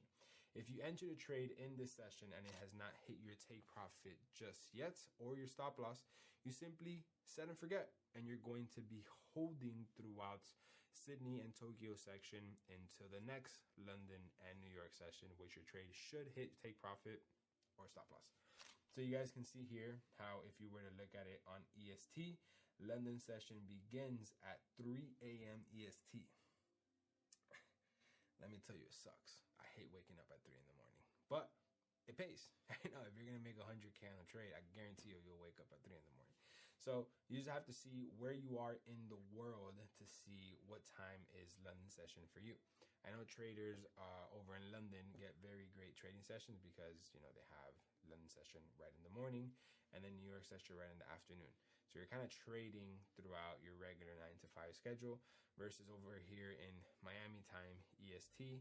Kind of sucks. You have to pretty much be like a vampire and trade at night and trade in the morning as well.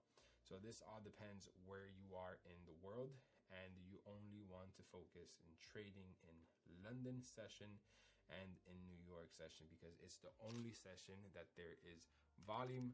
Volume equals less spread, more movement. No volume equals more spread, less movement, and you don't want to be involved in that. And I don't make the rules, the market does. You can try and go trade Sydney and Tokyo and you're going to see how fast you will get humbled. Trust me, I would much rather trade those sessions because of my time zone, but simply doesn't work. There's no session. I mean, there's no volume in those sessions. There's nothing that I can do about it. So those are the times that you can trade. Now that you understand that these are the times that you can trade, it's time for you to hit the subscribe button. Just subscribe. You're this far into the video and you're not subscribed. Shame on you. But no, seriously, after you subscribed, you're going to want to make sure you stick around for this because it's the inevitable in trading and it's going to be slippage. What is slippage and how can you avoid it? What can you do about it? And the answer is nothing. There's nothing you can do about slippage. Well, there's actually one thing you can do about it, and that is not trade in the sessions you shouldn't be trading.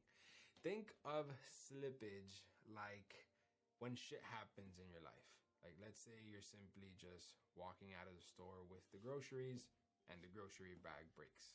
Damn, that sucks. You don't want that to happen, but shit happens. You have to pick everything up, get another grocery bag, and move on about your day. It's like when you order coffee and you're walking to your car, you trip, you drop your whole entire coffee.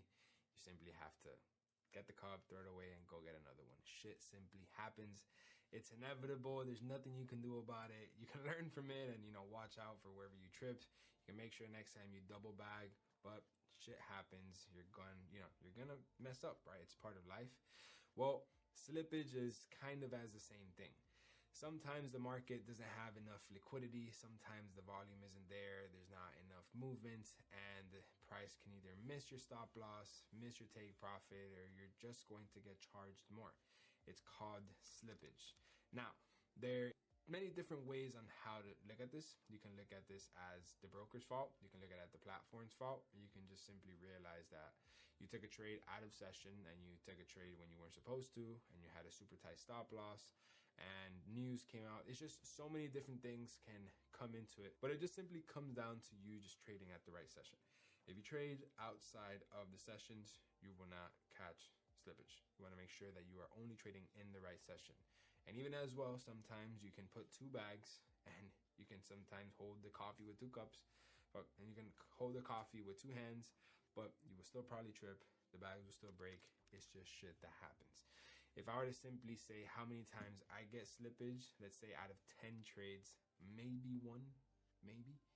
And when that happens, it sucks because that always happens to be the winning trade. I don't know why, it's the coincidence. The day that you order the coffee and it spills is the day you need it the most. The day that you get the groceries is the day that you were hungry the most. It shit happens. It's part of life. It's part of your trading routine. Slippage is simply when the broker or the market does not have enough volume, so they're going to miss your stop loss, they're going to miss your take profit, and they're going to charge you more. It sucks, but it's part of the process. And the exact reason on why this happens is because, let's say you have your stop loss at 1.500, and that is where you want to have your take profit. Well, if when price gets to 1.500 and there's nobody in the liquidity closing that trade out on the other side, or there's simply no money being traded at 1.500, the broker can't give you that money because nobody else is placing that other bet. So how are they going to give you money on something that doesn't exist? So there has to be a different player in the game to execute that trade on the other side. Well, if it's not there, they can't give it to you. So let's say somebody is at 1.4950, so 5 pips below you. Well, they can give you that one because that's where they have the liquidity at. So that's why you'll make a little bit less. Or let's say it's at 1.400. Now it's 10 points less and it sucks. The same thing happens with your stop loss. Let's say you have your stop loss at 1.000 and the market gets to 1.000 and there's no liquidity there and price keeps going down. They can only close you out wherever they have the liquidity. And if they have the liquidity at 0.9500, well, you just lost an extra 50 pips because the market simply didn't have it. It sucks, but honestly, the odds of this happening are slim to none with this, great magnitude. Next, we're going to talk. So now that we understand that slippage is inevitable, let's talk about what isn't, and that is going to be leverage. So leverage is something that a broker pretty much requires for you to have when you're creating these accounts. On whatever broker it is that you're going to choose, you're going to have to select the leverage 1 to 50, 1 to 100, 1 to 200, 1 to 500, 1 to 1000, right? So when you first think of leverage, the first thing that should come to your mind is you are leveraging something for something. You're leveraging one thing to get another thing in return. We use it on our everyday basis, business, credit cards, we leverage all the time. So in trading, it makes no difference, but it's the type of way how it's leveraged. For example, 1 to 150 means for every $1 that you have in the account, you have a buying power of $50. If you have a 1 to 100, for every $1 that you deposit into the account, the broker will give you 100 times that buying power. So obviously, the higher the leverage, the better, because you can essentially use this credits or this money that the broker is giving you, right? They're actually not handing you money. They're just giving you more buying power with your money to execute trades into the market. Now, the higher the leverage, the higher risk. The lower leverage, the lower risk. I personally do not recommend any more than a 1 to 100 leverage. You do not need 100 times more money than you are depositing into the platform. It just simply makes no sense and you don't need it. The highest leverage I personally use right now is a 1 to 50 because obviously I'm risking a lot more money and I don't want to have the ability or the exposure to be able to use more of that. Because if you don't have a high leverage, if for whatever reason you get slippage, the broker literally cannot slip you out more than the money that they're allowing you to risk and more money than the leverage that they're giving you. So it's kind of a trap that you are forcing the broker because that way they pretty much have to take a loss on your position if they can't liquidate at the points where you are because the leverage simply doesn't let you. So basically, to sum it up, leverage is literally what it is. You're leveraging more money that the broker is going to give you, and for every dollar, it's X multiplier on whatever percentage that they're going to give you. 1 to 50, 1 to 500. I don't recommend more than 1 to 100. You don't need more to succeed in trading. So now that we understand what leverage is and how you can use it to your advantage and pretty much all the technical aspects of trading, let's get into the most important topic in trading. Get a little drum roll, editors.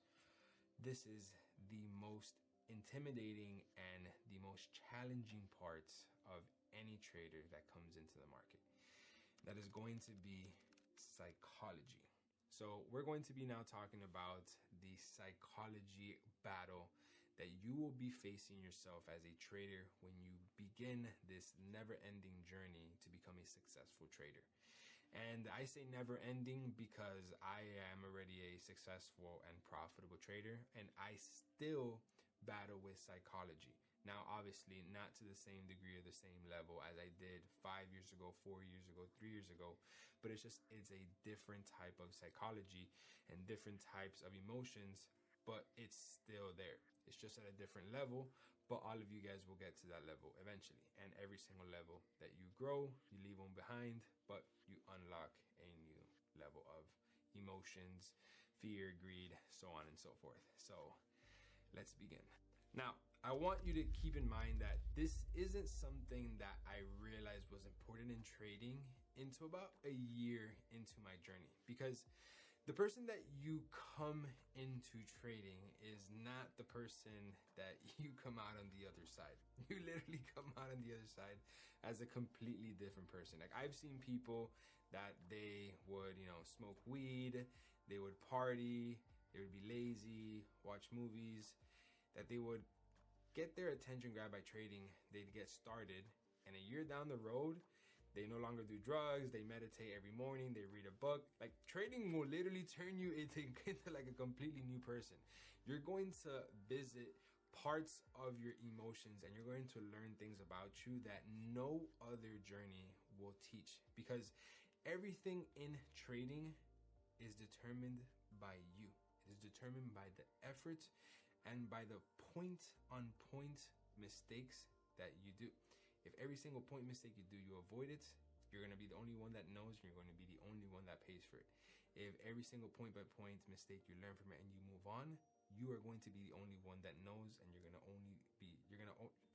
the only one that grows from it.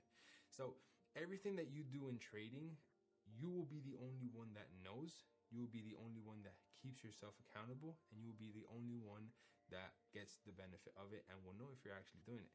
And that's freedom of accountability, and that freedom of being able to do what you want, when you want, hold yourself accountable if you want, when you want, how you want, is a very big double-edged sword, because you can choose to point the finger at yourself whenever you want, whenever it's most convenient. But whenever you don't want to, you can point it to the market, you can point it to the broker, or truthfully to whoever you want to put the blame on. And at the end of the day, whoever you put the blame on, no one's going to come and tell you anything, because no one cares if you win or lose. At the end of the day, it's just you and the markets. And this is where you will visit the famous 6 different aspects of your personal self with your emotions and the battles that you will be facing. You will be facing greed, fear, FOMO, money management, accountability, and procrastination. And all of these are going to be the 6 different psychology traits that will either end you or make you. The first psychology barrier that you're going to battle with immediately is going to be greed. You go on Instagram and you see a bunch of these traders making $50,000, $100,000 a day, $200,000 a day, and you automatically think, I'm late. I'm doing something wrong. I should be in that position tomorrow. I should be in that position yesterday, the week before. I've been, not doing the things right. This next trade that I make, I have to make the same amount as that person. And you're already making the first mistake. And that is, you're being extremely greedy, looking at other people's pockets and looking at other people's trades, comparing it to your own. Why are you going to base somebody else's decade in the markets to your first week in trading, your first month, even your first year? That's not how it goes. If I were to be in the gym for 10 years and I have 6 packs and I have a great body, and it's your first week that you come into the gym and you try and lift the same weights as me and you're trying to keep up in the cardio with me, it's almost disrespectful, because you're almost not even respecting the time that I put into it and the consistency that I did to get the results that I do. And if you expect that you, by coming in your first week, you're going to remotely get anywhere near close to what I have, it's just simply unrealistic. You're simply having an illusion of what you think you can possibly be within that short amount of time span. I'm a living proof that you can do it, but with time and consistency. Now, your greed is going to determine if you're going to put in that time or if you are not. And by this, greed is going to be the first thing that will knock you down, because you simply aren't accepting who you are at that very point in time and realizing that you're not ready to make 10K a day or 20, 30, 40K a day, because you haven't even made your first $1,000 a day. So your greed has to completely be removed, so you are now able to be content with yourself and the results that you are having, so you can continue to grow within the markets at the pace that you should be growing. Not just wanting to jump from level 1 to level 50 in 1 week because we analyzed the same chart that week, or because you copied the same trade that I had for whatever reason. And now you are saying, well, I caught the same trade as him, I should make the same money as him. No, that is not how this works. Just because we're training at the same gym doesn't mean that we're going to have the same results. Next is going to be fear. Because as soon as you overcome greed, then fear awaits you right there. It's almost like you get over greed and now you got to get over fear. Because now that you realize that you're not at that level yet, that it's going to take time, well, now you're scared of either risking the money that you should, you're scared of making the money you should, you're scared of the unknown, you're scared of losing too much, you're scared of winning too much, you're just scared of everything as a whole. And I get it, it can be very intimidating because you have pretty much nobody to talk to, right? Like at the end of the day, us traders, we're in this shit alone. Like you can't ask anybody in your family. I guarantee you nobody in your family knows what the hell this is. You can't ask any friends because none of your friends have the same vision, the same ambition as you, so you're kind of alone. And this fear, you kind of just have to swallow it yourself because you don't want to, put it out there to people that have no idea what this is, so they're not going to know how to help you. And by you doing this, you're actually just doing more damage to yourself in a way, because you can't just talk to somebody about money management and, wins and losses where they don't even know what a pip is. So this fear is something that you have to overcome on your own. You can't get consulting from anybody outside of trading because they simply won't understand and they won't connect with it. And their advice, if anything, it can be damaging due to the fact to their lack of education. Now, they're not purposely trying to harm you, but they will harm you due to their lack of information and awareness to the opportunity that this space brings. And the simplest way of getting over fear is simply by showing up every single day. And if the market's gonna punch you, just get ready for the hit. You know that in a couple of hours after you get punched in the face, you'll be fine. And if next time you see the punch coming, clench a little bit, and then over time to duck and to start avoiding it. There's nothing you can do about it other than just face your fears, and over time your fears are going to make you the winner that you will be at the end of the day, because you learn from those mistakes. Fear can come in many different ways. It can either come from losing money, scared to take a trade, scared to try new things. At the end of the day, it simply comes down to you having to face your fears to be able to learn from the mistakes that you will make, and then you move on and you capitalize from it. And as soon as you're finishing the battle of getting over your fears and learning from them, you're going to enter the new battle that is kind of greed and fear at the same time. And that's going to be FOMO, which is going to be fear of missing out. And your fear of missing out is only going to be because you have been putting time into the market and you understand there's opportunities in the market, and you've seen the opportunities to capitalize off of it. You've seen the opportunities, you've made money, you've lost money, and now you're at the point where the opportunity is there, but you simply have fear of missing out, and you don't want to miss out. You want to be involved as much as possible so you can capitalize from these opportunities. And this is something that it took me about, I say, 2 to 3 months to get over. Luckily, I was getting over it pretty quick because I simply woke up one day and I realized, I'm like, what do I have fear of missing out on? What is it? Money, right? I'm scared of missing out on the opportunity to make money with this skill set that I have learned or I'm learning. And then I asked myself, well, are these opportunities going to end? And instantly I said, yes, like I have to get it before they run out. But then I had more of a logical answer. I'm like, well, probably not. The markets are going to be here for the next 10 to 15 years. So why do I have to catch every trade? Why do I have to chase trades? Why do I have to take trades that don't make sense? Why am I trying to chase the money when the money's going to be here for the next 10 to 15 years? Well, that's where I got a reality check and where everything changed for me, because I realized that me chasing these trades, or me wanting to get these trades that were running away, and me having fear of missing out of these trades that were running away, was actually making me lose more money, because I was taking trades that didn't make sense. I was just taking trades because I thought the more trades I'd take, the more money I would make, and I was actually completely wrong. And I had fear of missing out on all these different types of opportunities that the market had to offer. But then I realized that the market is going to offer these opportunities forever. As long as we have currencies in the world, there's going to be opportunities to make money. And I can guarantee you, if all the currencies in the world are gone, we got bigger problems to worry about than taking trades. So the reality of the situation is the opportunities in the market are never going to disappear. So why chase trades and why have fear of missing out? If you know that the ocean is going to always give you waves to surf, why are you trying to catch every single wave? It simply makes no sense. What you should do is wait on the beach and wait for the best trade. Wait on the beach and wait for the best wave to present itself, so then you surf that one good wave. Not just try and surf every single wave like if the ocean's gonna stop creating waves. Because I can guarantee you, if the ocean stops giving waves, we got a bigger problem to worry about. And it's definitely not gonna be surfing them at that point. So the waves, so the ocean's going to always give you waves. So don't have fear of missing out on that wave.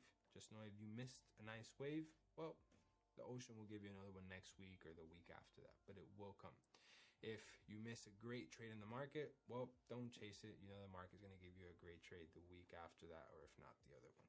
And this is going to be the strongest point that you need to adapt and understand as a trader, so you can reach that next mountain of becoming a successful trader and only taking trades that make sense. The moment I did this, my trading completely turned 180 and I started actually making money.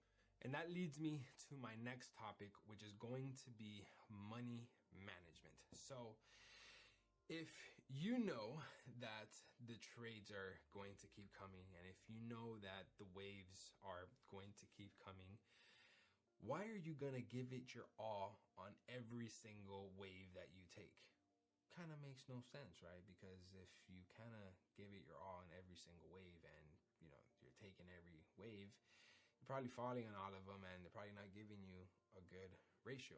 Where if you're taking every single trade and you're risking all you got, you're probably not going to make a lot of money, because there's not a lot of opportunities that present themselves every single day.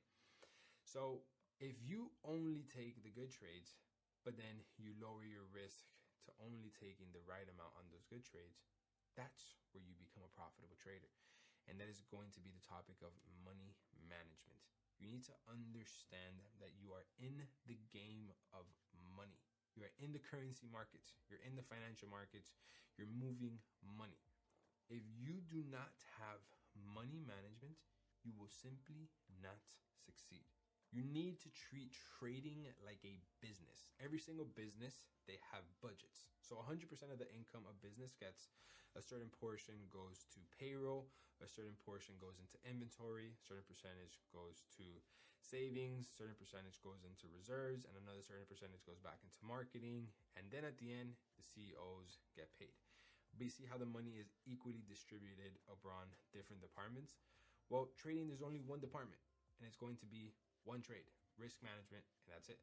So you need to divide your accounts in ways that is going to accept that risk management. And you need to treat each trade with the right risk management. You are not going to succeed if you do not have risk management. If you try and do this without risk management, simply you can go and kiss your trading success goodbye, because it will not work. You need to risk a certain percentage of your accounts every single time you take a trade, and you stick to that percentage. Now, over time, you can scale and you can risk more, but you need to risk a certain percentage amount, and that is it. You can never risk more than you are obviously calculating, and you can never risk less, because then it throws off your risk to reward ratio. If you do not manage your risk correctly, you will not succeed. If a business has an amazing product, it has an amazing service, it has an amazing team, but the finances of the business are not good, the business will collapse. It is the same exact thing in trading. You can have the best strategy in the world, you can have the best entry signal, the best everything. But if you do not know how to manage the money, your trading will collapse. So you need to be very true to the risk management and money management rules, because this is not only going to remove your greed and fear, but it's going to help you with your fear of missing out and only taking the right trades that you should be taking. Just think about it. Do you think these traders at banks, these traders at institutions, they're not using money management, they're not using risk management? Obviously. And you want to get as close as you can as a trader to those guys. And the moment you do that, you're going to shift from a gambler trader to a institutional trader as close as you can with money management. If banks are using money management, if institutions are using money management, if bankers are using money management, why shouldn't you? Ask yourself that question. So now that we understand that, next is going to be comparing yourself to others. So I know I'm kind of beating a dead horse here, and I kind of explained it earlier with greed, but this is a topic within itself, because comparing yourself to others can go for positive or it can go for negative. You should never compare yourself to anybody, whether that person is above or below you. You shouldn't use somebody below you to lift yourself up and be like, ha, you see, now I am funded, or now I've made my first $5,000. The person that didn't believe in me, they're getting started and they still haven't succeeded. You should never compare yourself to somebody else to lift yourself up. And you should never compare yourself to somebody that is above you to create a further gap, or for you to try and do whatever you can to catch up. This is just a never-ending circle, because at the end of the day, there's always a bigger boat. There's always a bigger person out there, and none of that shit matters. All that matters is who you are and where you were last month and where you are this month. If last month compared to this month, you grew 20%, you are 20% better than what you were last month. And if this month compared to next month, you are 20% better, you have just grown 40% in 2 months. Imagine if somebody would have invested into you. Let's say your name had a stock or had a pair or whatever, and they would have put $1,000 onto your name. And if you just grew 40% in the last 2 months, you just made a 40% return on investment on that person's money. I can guarantee that person's going to be very happy. Well, that person has to be you, nobody else other than you. You compare yourself to yourself, and you notice that if you invest in yourself and month after month you are gaining percentage and you're getting better, you will see how by you investing in you, that money will grow month after month after month. Do not compare yourself to anybody, whether above or whether below you. This is the most toxic trait that you can do to elevate yourself with somebody below you, or to push yourself away if somebody's above you. And then last but not least is going to be kind of my favorite one, and it's going to be procrastination. Now you're probably wondering why this is here. And honestly, it's actually more important than you can imagine, because 99% of traders out there know exactly what they have to do to succeed. They know they have to use risk management, they know they have to take less trades, and they know they have to just focus on themselves. And they don't do it. You know why? Because they are procrastinating. They want to test other things to see if they can try and make it happen before they go back and use the standard, the basic, the boring rules.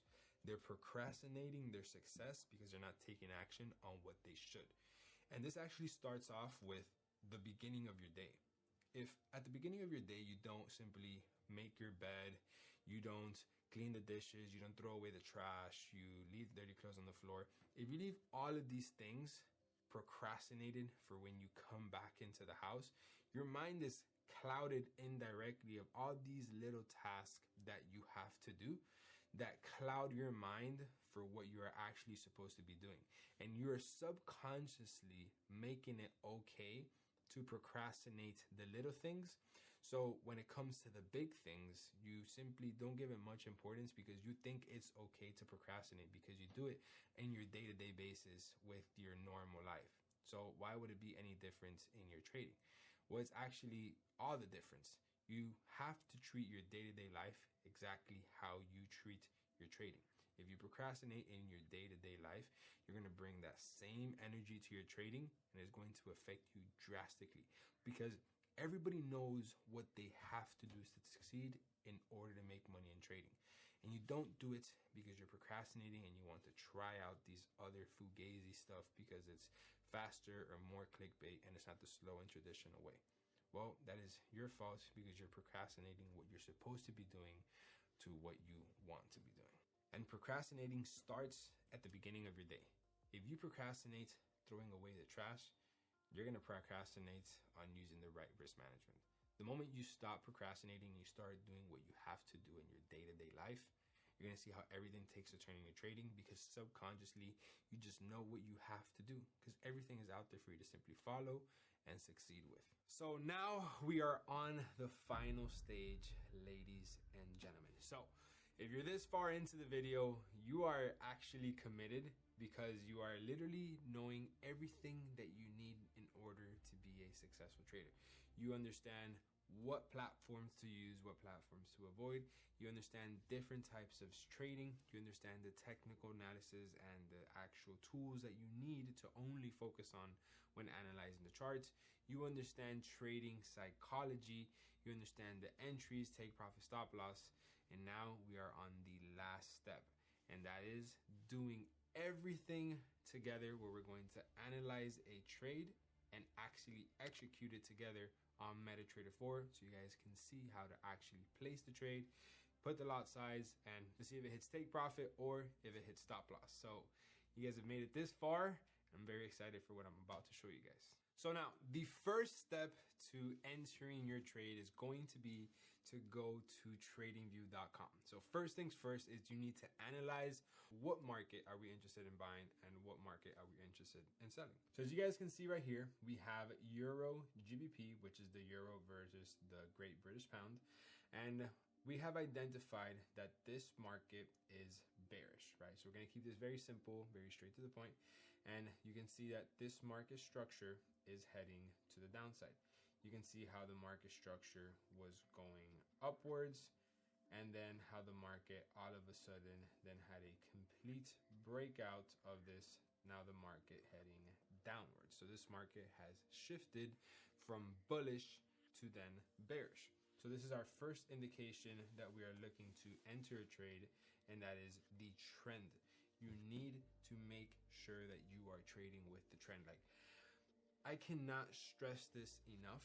And the moment you start trading with the trend, not only are you going to win more, but you're going to facilitate the way your trades are going to go in your direction. They just go so much faster and so much smoother.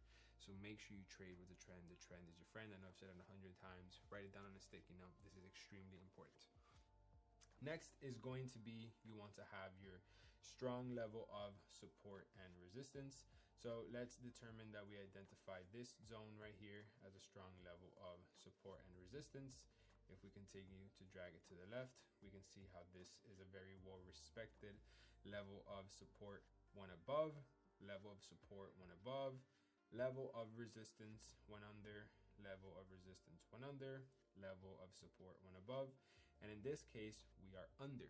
So what does that mean? Well, that means that not only do we have the trend bearish, but we are under a very strong level of support and resistance. So this is going to be another indication that we should be entering this trade to sell versus to buy. Because again, remember, at the end of the day, all we're doing is painting a picture on what makes the most sense. Does it make more sense to buy, or does it make more sense to sell?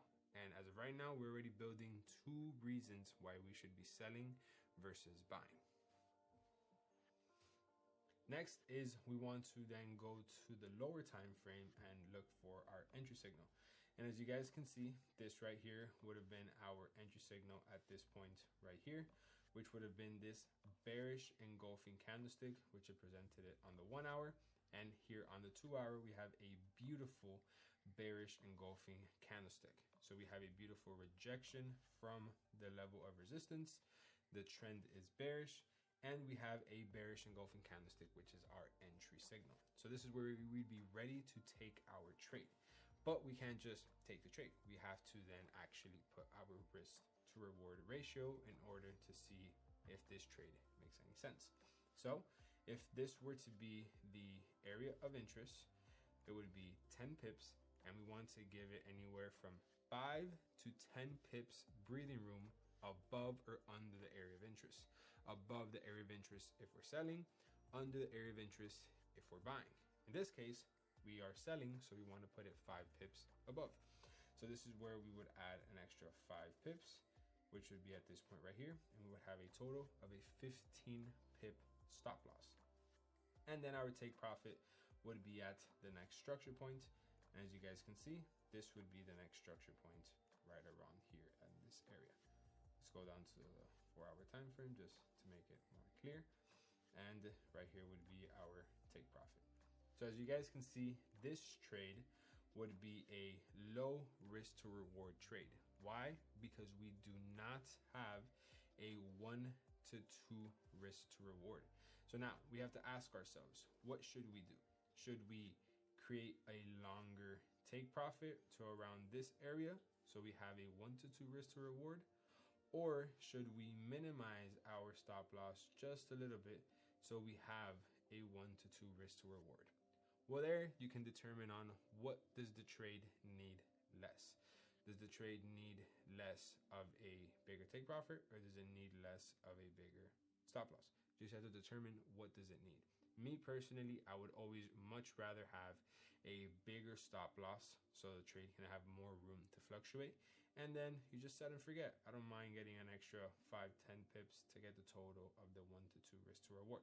So this right here would be our trade that we would be interested in executing immediately because we have our entry signal, everything that we're looking for the trade. And you guys can see that this is currently the live market. You can see how the time right here is running. You can see how it matches the time right here.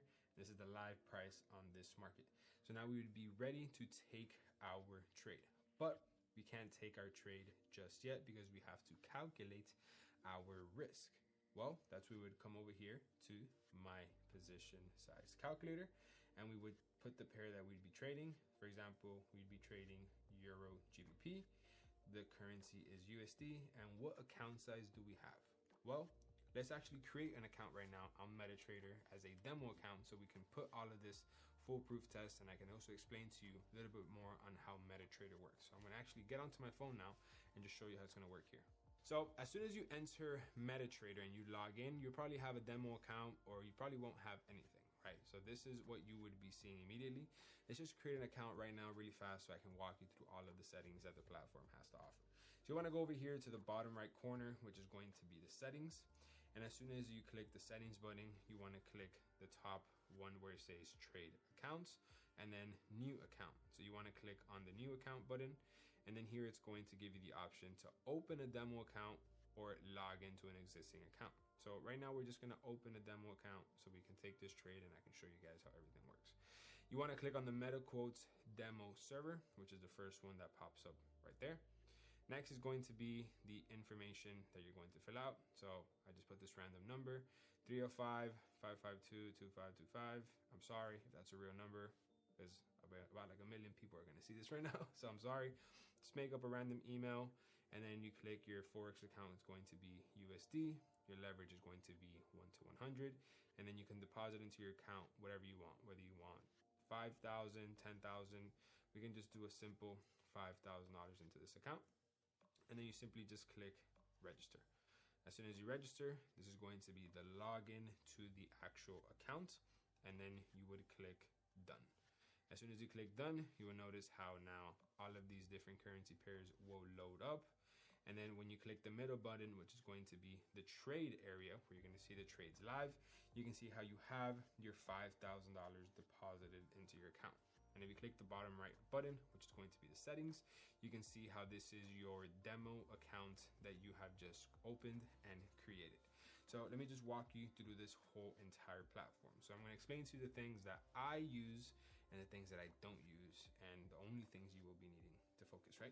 So all the way to the bottom left is going to be the quotes. This is basically the different types of currency pairs, the same thing that we are analyzing on TradingView, but this is where you are actually going to execute. You're going to actually execute the trades right here on this app. So there's two different versions how you can see this. There's the simple version, and then there's the advanced version. The advanced version is the most ideal because you can see how right under Euro USD, you can see the spread that the market is offering at this point. So you can see this under every single currency pair, and you can see at every given point, what are the different types of spread? Is it gonna make sense for you to take the trade or not? Because if you were to look at it in the simple version, you would simply not be able to see the type of spread. So you wanna make sure you always can see the spread that the currency pair that you're looking to trade has to offer. And if you notice, we're looking to trade Euro GBP, but in here, I don't see Euro GBP. You have Euro USD, GBP USD, USD JPY, USD CAD, USD CHF, NZD USD, AUD USD, AUD NZD, and AUD CAD. These are all different types of currency pairs. If you simply click it, you can see how it's going to say euro versus the dollar, GBP versus the Great British Pound, the US dollar versus the Japanese yen, and the list goes on forever. But we're looking to trade euro GBP. And where is it? I can't find it. Well, simply click the top right plus corner, and then you click search. As soon as you click search, you just type in the currency pair that we are looking to trade, which is euro GBP. You can see it